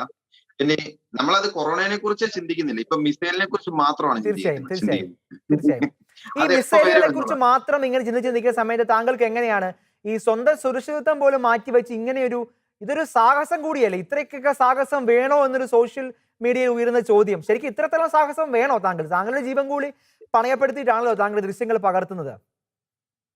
അതെ, എനിക്ക് തോന്നി ഇവർ ചെയ്യുന്നത് തെറ്റാണ്. ഈ ഹമാസ് തീവ്രവാദികൾ ചെയ്യുന്നത് തെറ്റാണ്. എന്തുകൊണ്ട് ആൾക്കാർ പ്രതികരിക്കുന്നില്ല എന്ന് എന്റെ മനസ്സിലേക്ക് പെട്ടെന്ന് എനിക്ക് ഉൾവിളി ഉണ്ടാവുക. ഞാൻ അത് ചെയ്തുകൊണ്ടിരിക്കുമ്പോൾ അത് ചെയ്തതിന് ശേഷം എനിക്ക് താഴെ വന്ന കമന്റ്സ്, നീ എന്തുവാടാ, എന്റെ അമ്മയ്ക്കും അപ്പനൊക്കെ ഒരുപാട് പേര് വിളിച്ചു, ഡയറക്റ്റ് വന്ന് വോയിസ് മെസ്സേജ് വിളിച്ചു. പിന്നെ ഞാൻ ഓർത്തു, എന്നാ പിന്നെ എന്തിനാണ് ഇവർക്കെതിരെ സംസാരിക്കാതിരിക്കുന്നത്? അപ്പൊ ഞാൻ എന്റെ എന്താ പറയാ, എനിക്ക് വലിയ പിടിയൊന്നും ഇല്ലായിരുന്നു. ഞാൻ എന്റെ ധൈര്യത്തിന് അങ്ങ് ചെയ്തു. പിന്നെ അവരെല്ലാം അങ്ങനെ ചെയ്യും ഇങ്ങനെ ചെയ്യും എന്നൊക്കെ പറഞ്ഞു. ഞാനിപ്പം പറയുന്നത് പോടാ പുല്ലെന്ന് തന്നെയാണ്. ശരി, കാരണം കാരണം എന്തെന്ന് വെച്ച് കഴിഞ്ഞാൽ ഞാൻ ഇപ്പോഴും പറഞ്ഞിട്ടുണ്ട്, ഞാൻ ഒറ്റത്തടിയായിരുന്നു. എന്റെ അപ്പനും അമ്മയ്ക്കും നഷ്ടപ്പെട്ടു. എന്തായാലും ഞാൻ അവരോട് പറഞ്ഞിട്ടുണ്ട്, സാരമില്ല നിങ്ങളങ്ങ് ക്ഷമിച്ചേക്കാനൊക്കെ പറഞ്ഞിട്ടുണ്ട്. അങ്ങനെയാണ് പറഞ്ഞിരിക്കുന്നത്. ശരി, അപ്പൊ താങ്കൾ മിസൈലുകളെ കാത്തിരിക്കുകയാണ്. ശരി, പി സി ജോർജ്, ചർച്ചയുടെ അവസാന ഘട്ടത്തിലേക്ക് നമ്മൾ പോകുമ്പോൾ ഈ വിഷയങ്ങളിൽ ഒരു തുറന്ന സംവാദത്തിനുള്ള സാധ്യത എത്രത്തോളം ഉണ്ട്? ഈ വിഷയങ്ങളിലൊക്കെ ഒരു പൊതുവായിട്ടുള്ള ഒരു നിലപാടുകളിലേക്ക് രാഷ്ട്രീയ പാർട്ടികൾക്ക് എത്തേണ്ടതല്ലേ? കാരണം ഭീകരവാദവും തീവ്രവാദമൊക്കെ എല്ലാ സമൂഹങ്ങളെയും ജാതിയോ മതമോ വർഗമോ വർണ്ണമോ ഒന്നും ഇല്ലാത്ത ഒരു സംഭവമല്ലേ? അപ്പം അവിടുത്തെ വിഷയങ്ങളിൽ പോലും നമ്മൾ വൈകാരികമായി പ്രതികരിക്കുന്നുണ്ടെങ്കിൽ ഇന്ത്യയിൽ ഇത്രത്തോളമുള്ള ഭീകര സംഘടനകളെ ഏത് നിലയ്ക്കായിരിക്കും മലയാളികൾ, ഒരു വിഭാഗം എക്സ്ട്രീമിസ്റ്റ് മലയാളികൾ കാണുന്ന ആശങ്ക നമുക്കുണ്ടല്ലോ. അങ്ങനെയെങ്കിൽ രാഷ്ട്രീയ പാർട്ടികൾ, സമുദായ നേതാക്കൾക്കൊക്കെ ഒരു വട്ടമേശ സമ്മേളനം നടത്തി ഈ വിഷയങ്ങളിലെ ഗൗരവം അവർക്ക് പോലും മനസ്സിലാകുന്നുണ്ടാകത്തില്ല. അതിനൊരു തീർപ്പ് കൽപ്പിക്കേണ്ടതല്ലേ? ഷക്കൈനോട് ഒരു കാര്യം പറയാം, കേൾക്കാമോ ഞാൻ പറയുന്നത്? തീർച്ചയായും. നന്ദി എന്ന് പറയുന്ന 2 വാക്കുണ്ട്, അത് മനുഷ്യനുണ്ടാവണം. ആദ്യം ഇന്ത്യക്കെതിരായിട്ട് പാകിസ്ഥാൻ യുദ്ധം നടന്നു. ആരാ നമ്മളെ സഹായിക്കാൻ വന്നത്? ഇസ്രായേലാ. ചൈന നമ്മളെ ഭീകരമായി ആക്രമിച്ച് നശിപ്പിക്കാൻ പോയി. നമ്മളെ രക്ഷിച്ചത് ആരാ? അമേരിക്കയല്ല. അമേരിക്ക പിന്നെയാ വന്ന കന്നഡി. ഇസ്രായേലാ. നമ്മുടെ ഏത് കാര്യത്തിന് ഇന്ത്യക്ക് സഹായം ചെയ്യുന്ന ഒരു നല്ല രാഷ്ട്രം ഇസ്രായേൽ. ആ ഇസ്രായേലിനെതിരെ ഹമാസ് എന്ന് പറഞ്ഞ ഭീകര സംഘടന ഇത്രയും വൃത്തികെട്ട നടപടികളെ മുന്നോട്ട് പോയിട്ട് ഇന്ത്യയിലെ പ്രധാനമന്ത്രി ഉൾപ്പെടെ ഇന്ത്യയിലെ ജനങ്ങളും മിണ്ടുന്നില്ല. ഈ ഹമാസ് പോലുള്ള വൃത്തികെട്ടവന്മാർക്ക് അനുകൂലമായ നിലപാട് സ്വീകരിക്കുന്നു പറഞ്ഞാൽ ദൈവം തമ്പുരാന്റെ ശിക്ഷ ഇവരൊക്കെ മേടിക്കുന്നുള്ള ആദ്യം എനിക്ക് പറയാം. പിന്നെ ഒരു വളരെ പ്രധാനപ്പെട്ട കാര്യം, നമ്മുടെ പ്രസാദ് സീനിയർ പത്രപ്രവർത്തകൻ അദ്ദേഹം ഇവിടെ സംസാരിച്ചു പറഞ്ഞു, PCO പറഞ്ഞതൊക്കെ ശരിയാ, പക്ഷെ PCOയുടെ തീവ്രവാദം അദ്ദേഹം അങ്ങനെ പറഞ്ഞില്ല. ശൈലി മാത്രം ഞാൻ ചോദിക്കട്ടെ, എന്ത് ചെയ്യണം നിങ്ങൾ പറയുന്നേ? പ്രസാദ് പറഞ്ഞല്ലോ മിണ്ടരുത്, മിണ്ടാതിരിക്കുന്നത്. എടാ കൊല്ലുന്ന് പറഞ്ഞ ഒരുത്ത് വിളിക്കുമ്പം ഈശോ മിശിഹായി സ്തുതിയായിരിക്കട്ടെ എന്ന് പറഞ്ഞു. ഓടാവുന്ന അന്തയ്ക്ക് ഉറക്കാത്തവരെന്ന് ഞാൻ പറയും. അപ്പോഴെ എനിക്ക് ജീവിക്കാൻ പറ്റുന്നേ. പ്രസാദ് മനസ്സിലാക്കിക്കോണം. ഞാൻ ചോദിക്കട്ടെ, ഇലക്ഷൻ കഴിഞ്ഞു, ഞാൻ തോറ്റവന്. ഒരു മനുഷ്യനോട് ഞാൻ മിണ്ടാൻ പോയില്ല, ഒരുത്തരെ കുറ്റം പറഞ്ഞില്ല, ഒരുത്തരെ ചീത്ത വിളിച്ചില്ല. എന്നെ ഇരുത്തുകാരെ ചീത്ത വിളി. ആ ചീത്തവിളി മുഴുവൻ വരുന്നത് എന്താ? ആരാന്ന് എനിക്കറിയാം. അവനെ മര്യാദയ്ക്ക് ഇരുത്തണ്ടേ? അതുകൊണ്ട് പിന്നെ വെട്ടാൻ വരുന്ന പോത്തിനോട്, ആ പോത്ത് വെട്ടാൻ വരുമ്പം ബൈബിള് പറഞ്ഞിട്ട് കാര്യമില്ല, ഒരു നല്ല മുട്ടക്കപ്പ നല്ല ഒന്നാമതിനും കല്ലും എടുത്ത് താലിക്കിട്ടൊറം വെച്ചു കൊടുക്കണം, പോത്ത് തിരിച്ചു കൊടുക്കും. മനസ്സിലായോ? അതേ നടക്കുള്ളൂ. അതാണ് പ്രിയങ്കരനായ മനോജിന്റെ നയം. എനിക്ക് ആ ചെറുപ്പക്കാരന് ഒരു ഉമ്മ കൊടുക്കുകയാണ് ഞാൻ. മനസ്സിലായോ? അങ്ങനെയുള്ള ചെറുപ്പക്കാരെ വളർന്നു വരട്ടെ. ഞാൻ ഒറ്റയ്ക്ക് ഒരുത്തരായിട്ട് ഇങ്ങനെ നടക്കുകയായിരുന്നു. ഒരു സഹോദരനെ കൂടെ കിട്ടിയില്ലെങ്കിൽ സന്തോഷമുണ്ട്. ഞാൻ ചോദിക്കട്ടെ, സഹോദരനായിട്ടാണ് കാണുന്നത് ശ്രീ PC ജോർജ്. സഹോദരൻ കൊച്ചു മകനായിട്ട് സനോജിന്റെ മറുപടി. അല്ല, ഞാൻ പ്രതികരിക്കുക തന്നെ ചെയ്യും. കാരണം ജോർജ് സാർ പറഞ്ഞത് തന്നെ, കാരണം എന്തിനാണ് ഇവരെയൊക്കെ പേടിക്കേണ്ട ആവശ്യം? ഓലപ്പാമ്പിനെയൊക്കെ കണ്ടിട്ട് എന്തിനാ പേടിക്കേണ്ട ആവശ്യം? എന്തിനു വേണ്ടിയിട്ട്? തീർച്ചയായും. ശ്രീ ദേവപ്രസാദ്, ഞാൻ ഒരു കാര്യം പറഞ്ഞോട്ടെ. പറയൂ. അതായത് ഇവിടെ എല്ലാരും മര്യാദക്ക് ഞാൻ ചോദിക്കാൻ നിങ്ങൾ മനസ്സിലാക്കേണ്ട ഒരു കാര്യം, ഇത് മുസ്ലിം ഭീകരവാദമാണ്. പാണക്കാട് താങ്കൾ ഇതിന് കൂട്ടു നിൽക്കുന്നുണ്ടോ? കുഞ്ഞാലിക്കുട്ടി എന്ത് പറയുന്നു? മനസ്സിലെന്ത് പറഞ്ഞാലും പുറത്തൊന്ന് പറയട്ടെ ധൈര്യം ഉണ്ടെങ്കിൽ. ഇവിടെ പിണറായിക്ക് പറ്റിയ കുഴപ്പം എന്താ? 30ഓളം MLA-മാരെ സംഭാവന ചെയ്തിരിക്കുന്നത് ഈ തീവ്രവാദ മുസ്ലിം സംഘടനകളാണ്. അവരുടെ പ്രവർത്തന ഫലമായി മറ്റ് പാവപ്പെട്ട മുസ്ലിങ്ങളെ കൂടി അങ്ങോട്ട് സ്വാധീനിക്കാൻ കഴിഞ്ഞു. അതിന് ഫലമാണ് ഞാൻ ഇവിടെ കണ്ടതാണ്. ഇവിടെയുള്ള മുസ്ലിം കമ്മ്യൂണിറ്റിയിൽ എത്രയോ മാന്യന്മാരുണ്ടെന്ന് ഇരാറ്റുപേട്ട ഉൾപ്പെടെ എന്നെ സ്നേഹിക്കുന്നു. ഇപ്പോഴും ഇന്നും വീട്ടിൽ വന്ന് കരഞ്ഞവരുണ്ട്. പക്ഷെ അവരെല്ലാം ഈ നോമ്പ് കാലത്ത് പള്ളിയിൽ വെച്ച് ബ്രെയിൻ വാഷ് ചെയ്യായിരുന്നു. മുസ്ലിം വിരുദ്ധനാണ് എന്ന് പറഞ്ഞു. മനസ്സിലായില്ലേ? ഞാൻ മുസ്ലിം വിരുദ്ധനല്ല, തീവ്രവാദത്തിന് വിരുദ്ധനാണ്. ആ തീവ്രവാദത്തിനെതിരായിട്ട് സംസാരിക്കുമ്പോൾ ആരെങ്കിലും എന്നെ പേടിപ്പിച്ചാലൊന്നും PC ജോർജ് പേടിച്ചു പോകാൻ ഉദ്ദേശിക്കുന്നില്ല. എന്റെ ജന്മം അങ്ങനെയാണ്. എന്റെ മാതാപിതാക്കന്മാരും അങ്ങനെ എന്നെ പഠിപ്പിച്ചത്. പേടിച്ചോടാൻ പാടില്ലെന്നാ പറഞ്ഞിരിക്കുന്നത്. ഞാൻ ഓടുകയല്ല. മനസ്സിലായില്ലേ? അല്ലാതെ എനിക്ക് ഒരുത്തിനോടും വൈരാഗ്യമില്ല. ഷക്കീനെ മനസ്സിലാക്കിയോ? തീർച്ചയായും. ഞാൻ ക്രിസ്ത്യൻ വർഗീയവാദി അല്ല. ക്രിസ്ത്യാനി ഹിന്ദുവിന്റെ പ്രശ്നം, ഇവിടുത്തെ ശബരിമല പ്രശ്നം എന്ന PC ജോർജ് ആദ്യം പോയെ. നിങ്ങൾ മനസ്സിലാക്കണം എന്താ പോയ കാരണം. ശബരിമലയുടെ ആചാരങ്ങൾ സംരക്ഷിക്കപ്പെടണമെന്ന് എനിക്ക് നിർബന്ധമുണ്ടോ? ഞാൻ എവിടെ പോയി അതിനെ എതിർത്ത്? ആ 2 സ്ത്രീകളെ എതിർത്തവൻ ഞാനാ. അതുപോലെ തന്നെയാണ് മുസ്ലിങ്ങൾ ഇവിടെ വരട്ടെ. അവർ 5 നേരം നിസ്കരിക്കുന്നു. 6 നേരം നിസ്കരിക്കണം, അല്ലെ 5 നേരം 2 നേരം നിസ്കരിച്ചാൽ മതി എന്ന് ആരെങ്കിലും പറഞ്ഞാൽ നീ പോടാന്ന് പറഞ്ഞ് മുസ്ലിമിന് വേണ്ടി വർത്തമാനം പറയും ഞാൻ. ഇതാ എന്റെ ലൈൻ. അപ്പൊ ഇപ്പൊ എന്റെ പ്രശ്നം എന്താ വെച്ചാൽ, ഈ ഹമാസ് എന്ന് പറയുന്ന തീവ്രവാദികൾക്ക് വേണ്ടി ഈ കേരളത്തിൽ ആളുണ്ടെന്ന് പറഞ്ഞാൽ അവനെയൊക്കെ ജീവിക്കാൻ സമ്മതിക്കരുത്. ഇപ്രക്കാരനെ അവനൊക്കെ ഇന്ത്യ രാജ്യത്ത് നിന്ന് പുറത്താക്കണം. മനസ്സിലായില്ലേ? കൊല്ലേണ്ട കാര്യമില്ല, കൊല്ലുന്നതിന് ഞാൻ എതിരാ. പക്ഷെ അവനൊക്കെ പോട്ടെ, ഹമാസ് അവിടെ പോയി ജീവിക്കട്ടവൻ. അവൻ സൗദി അറേബ്യയിലേക്ക് പോട്ടെ. സൗദി പോലും ഈ ഹമാസിന്റെ പ്രവർത്തനത്തെ ഒരു കാലഘട്ടത്തിൽ എതിർത്തിരുന്നറിയാമോ? നമ്മൾ അതൊക്കെ മറന്നു വെച്ചിട്ട് ഈ ക്രിസ്ത്യാനി എന്ന് പറയുന്ന ക്രിസ്ത്യാനിയായി പോയതുകൊണ്ട് ഇതെല്ലാം അനുഭവിച്ചോണം. ഇസ്രായേലിൽ കണ്ട കുഴപ്പം, അവർ എന്ത് പാപം ചെയ്തു? അവർ മുതുകത്ത് വയ്ക്കാറുന്ന ഇത്ര നിർബന്ധം? അവരുടെ ബോംബ് എറിഞ്ഞ് മതിയാവുന്ന തന്നെ ഇത്ര നിർബന്ധം? അവരുടെ ഒരു ബോംബർ വേറെ കുഴപ്പമുണ്ട്. ഈ പ്രസാദ് ബഹുമാനപ്പെട്ട സ്നേഹമുള്ള എന്റെ പ്രസാദ് എന്റെ സുഹൃത്താണ്. പ്രസാദിന്റെ സ്വഭാവം അനുസരിച്ചാണ് ഒരു ഏറ് കിട്ടുമ്പോൾ ക്ഷമയെല്ലാം പറഞ്ഞ് രക്ഷപ്പെടും. പക്ഷെ ഇസ്രായേൽ നേരെ തിരിച്ചാ. ഞാൻ ഇസ്രായേലിൽ പോയാലും ആലോചിച്ചോണ്ടിരിക്കുക. എന്നാന്നറിയാവോ, ഇസ്രായേല് ഒരേറ് കിട്ടുമ്പോ 16 എണ്ണം കൊടുക്കും. മനസ്സിലായില്ലേ? നോക്കിയോ, ഒരു 2-3 ദിവസത്തിനായി ഹമാസിനെ പണിയാവും തീർക്കും. അത് കെട്ടണമെന്ന് ഞാൻ പ്രാർത്ഥിച്ചോണ്ട് ഇന്ന് പ്രാർത്ഥിച്ചു. ദൈവമേ, പി.സി. ജോർജിന് ഏറ്റവും പറ്റിയൊരു രാഷ്ട്രമാണ് ഇസ്രായേൽ എന്നാണല്ലേ സ്വയം ഒരു വിലയിരുത്തൽ? അതെ, ഒരു സംശയം വേണം. ഞാനത് 100% അനുകൂലിക്കുക. പി.സി. ജോർജിന്റെ അയൺ ഡോമുകൾ കാണാനിരിക്കുന്നതേ ഉള്ളൂ കേരളം. ശ്രീ ജിതേന്ദ്ര പ്രസാദ്, അങ്ങേക്ക് മറുപടി പറയാം. അങ്ങയുടെ നിലപാടുകൾ ഈ ചർച്ചയുടെ ഏറ്റവും അവസാന ഘട്ടത്തിൽ പറഞ്ഞ് അവസാനിപ്പിക്കാം. ബഹുമാനപ്പെട്ട പി.സി. ജോർജിനെ ഒരു 40 വർഷത്തിൽ കൂടുതലായി എനിക്കറിയാം. ഞങ്ങൾ തമ്മിൽ നല്ല അടുപ്പമുണ്ട്. അദ്ദേഹത്തിന്റെ ഭാഷയെക്കുറിച്ച് അദ്ദേഹത്തോട് എന്നും വിയോജിപ്പ് പ്രകടിപ്പിച്ചിട്ടുള്ള ഒരാളാണ് ഞാൻ. പക്ഷെ അദ്ദേഹം മുന്നോട്ട് വെച്ച ഒരു നിർദ്ദേശമുണ്ടല്ലോ, അതായത് ഇവിടെ ആരെയോ സർക്കാരും അതുപോലെയുള്ള മാധ്യമങ്ങളും ഭയപ്പെടുന്നു എന്നുള്ള ഒരു യാഥാർത്ഥ്യം, അതിനെ അഡ്രസ്സ് ചെയ്യേണ്ടതുണ്ട്. അതിനെ അഡ്രസ്സ് ചെയ്യേണ്ടത് ഇപ്പൊ ആരെങ്കിലും ഒരാൾ ഇങ്ങോട്ട് എറിഞ്ഞു ഉടനെ അവരെ കയറി തിരിച്ചറിഞ്ഞു അങ്ങനെയാണ് എന്നുള്ളൊരു ശൈലിയാ ജോർജ് പറഞ്ഞു. എനിക്ക് ആ ശൈലിയോട് യോജിക്കാൻ സാധിക്കുന്നില്ല. അതുകൊണ്ട് നമുക്ക് പരിഹരിക്കാൻ പറ്റിയാൽ ഇപ്പം വാളെടുക്കുന്നവൻ വാളാൽ എന്നൊക്കെ ഈശോ പറഞ്ഞ് വിശ്വസിക്കുന്ന ഒരാളാണ് ഞാൻ. പക്ഷെ അതുകൊണ്ട് അത്തരത്തിലുള്ള ഒരു സമീപനത്തെ കുറിച്ചല്ല ഞാൻ പറയുന്നത്. നമുക്ക് ഈ ജോർജ് പറഞ്ഞതുപോലെ, അതായത് ഹമാസിനെ സപ്പോർട്ട് ചെയ്യുന്നവൻ ഇന്ത്യ വിടട്ടെ എന്നൊക്കെ, അതൊന്നും എന്റെ യോജിപ്പല്ല, എന്റെ നിലപാടല്ല. കാരണം അത് RSSകാർ പറയുന്ന പോലെ, RSSനെതിരെ പറയുന്ന പാകിസ്ഥാനിൽ പോകണമെന്നൊക്കെ പറയുന്നത്. ഞാൻ ജോർജ് RSSകാരനാണെന്നോ അല്ലെങ്കിൽ അതിന്റെ നിലപാട് പറഞ്ഞെന്നോ ചിത്രീകരിക്കരുത്. ഞാൻ ആ നിലപാടിനെ കുറിച്ചാണ് പറഞ്ഞത്. ആ നിലപാട് ഇത്തരത്തിലുള്ള ഇന്ത്യ വിടണം എന്നൊന്നും പറയുന്നതല്ല നമ്മുടെ നിലപാട്. നിങ്ങളുടെ നിലപാട് തെറ്റാണ്. പിന്നെ ജോർജ് പറഞ്ഞ പോലെ കുഞ്ഞാലിക്കുട്ടിയൊക്കെ കൂടെ വി ആർ ഫോർ പാലസ്റ്റൈൻ എന്ന് പറഞ്ഞ് ഇവിടെ നിൽക്കുന്നത് നമ്മൾ കണ്ടതല്ലേ. കുഞ്ഞാലിക്കുട്ടിയൊക്കെ ഒരു നിലപാട് എടുത്തു. മുസ്ലിം ലീഗ് ഒരു നിലപാട് എടുത്തു. വി ആർ ഫോർ പാലസ്റ്റൈൻ എന്ന് പറഞ്ഞ് പ്ലക്കാർഡും പിടിച്ച് അവിടെ നിൽക്കുന്നത് നമ്മൾ കണ്ടു, ചാനലുകളിലൊക്കെ കണ്ടതാണ്. അവര് ആ കാര്യത്തിൽ ഹമാസിനൊപ്പം നിൽക്കുന്നു എന്നുള്ള, അത് ഹമാസ് ഒരു തീവ്രവാദ സംഘടനയാണ്. ആ തീവ്രവാദ സംഘടനയെ നേരിടണം. പക്ഷെ തീവ്രവാദ സംഘടന എന്ന് പറയുമ്പോഴും ഈ ഇസ്രായേലിന്റെ എനിക്ക് തോന്നുന്നു പാലസ്തീനിൽ ഭരിക്കുന്ന അവരുടെ സർക്കാരാണെന്ന് തോന്നുന്നു,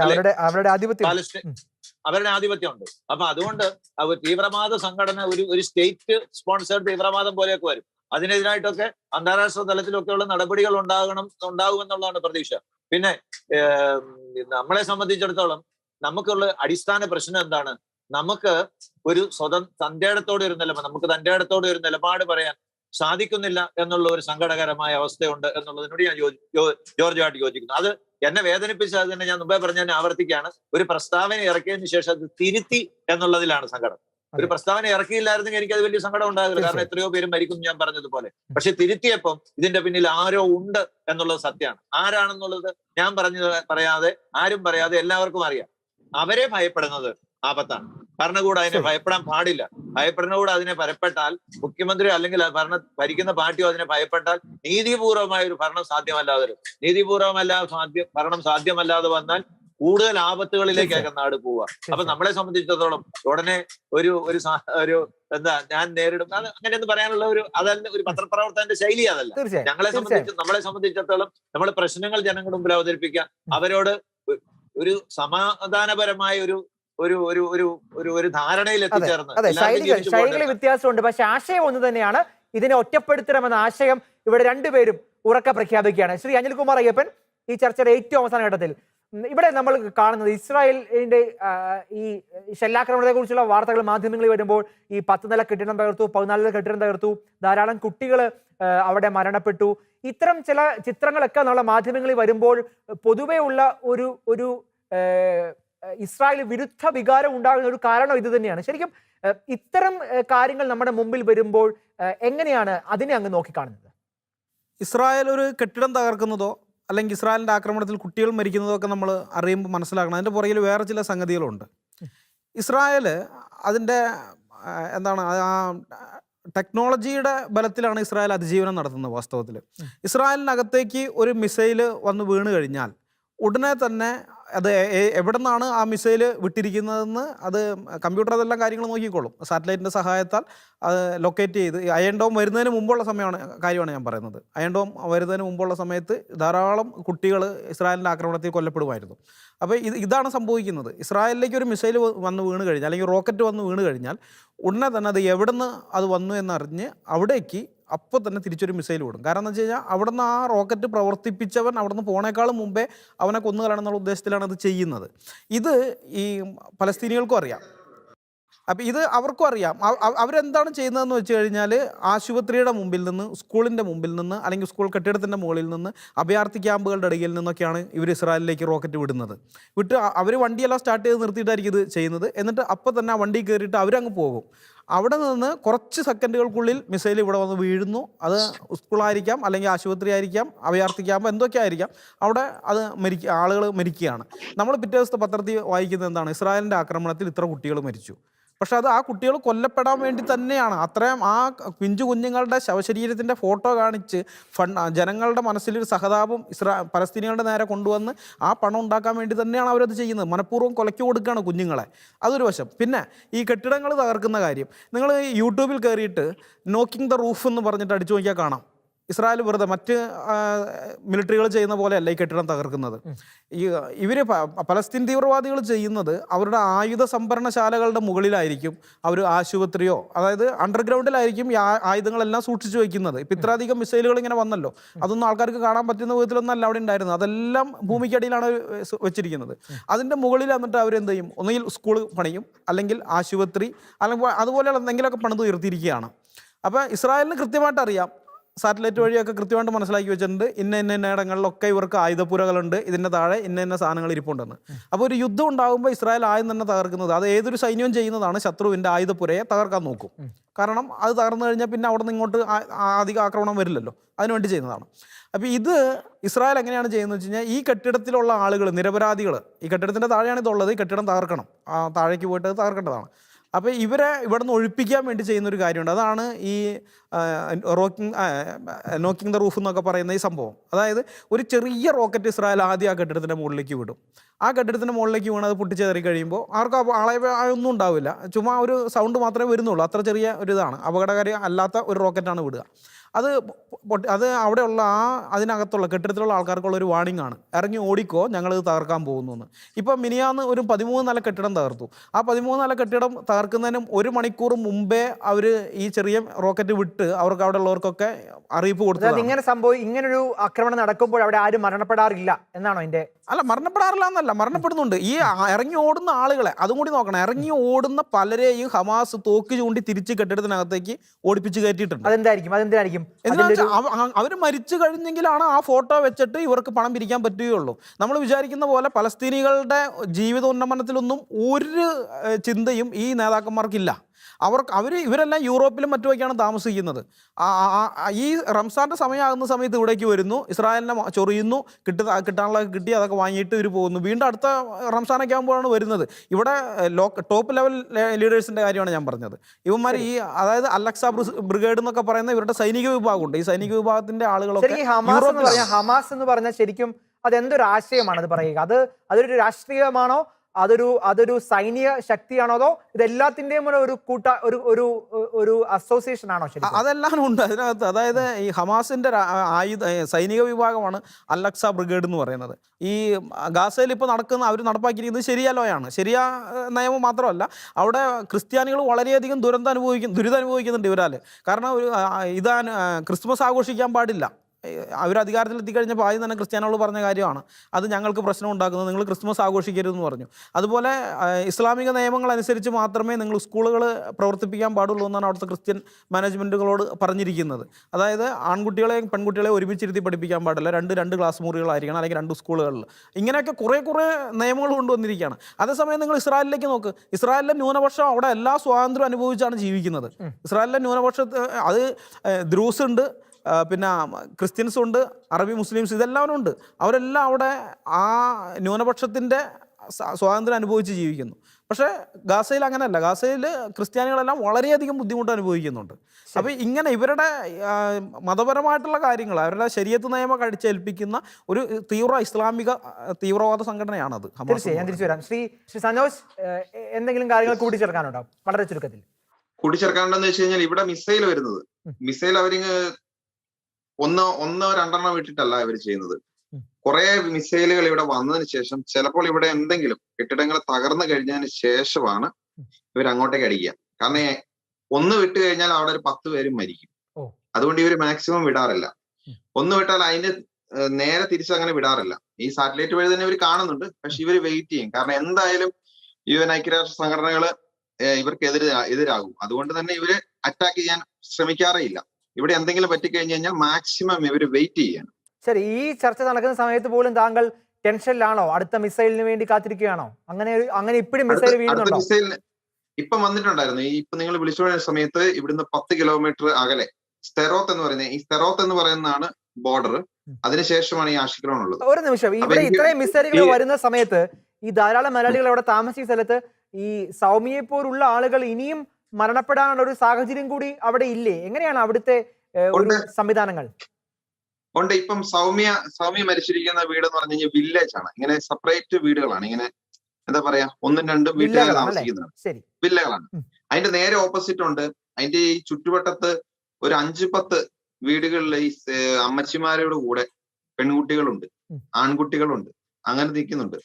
ഇതേ സെയിം സെക്യൂരിറ്റി തന്നെയാണ് അവിടെ ഉള്ളത്. കാരണം പഴയ ബിൽഡിങ്ങുകളാണ്. അവിടെ നേരിട്ട് പതിച്ചു കഴിഞ്ഞാൽ ഇവര് മരണപ്പെടും.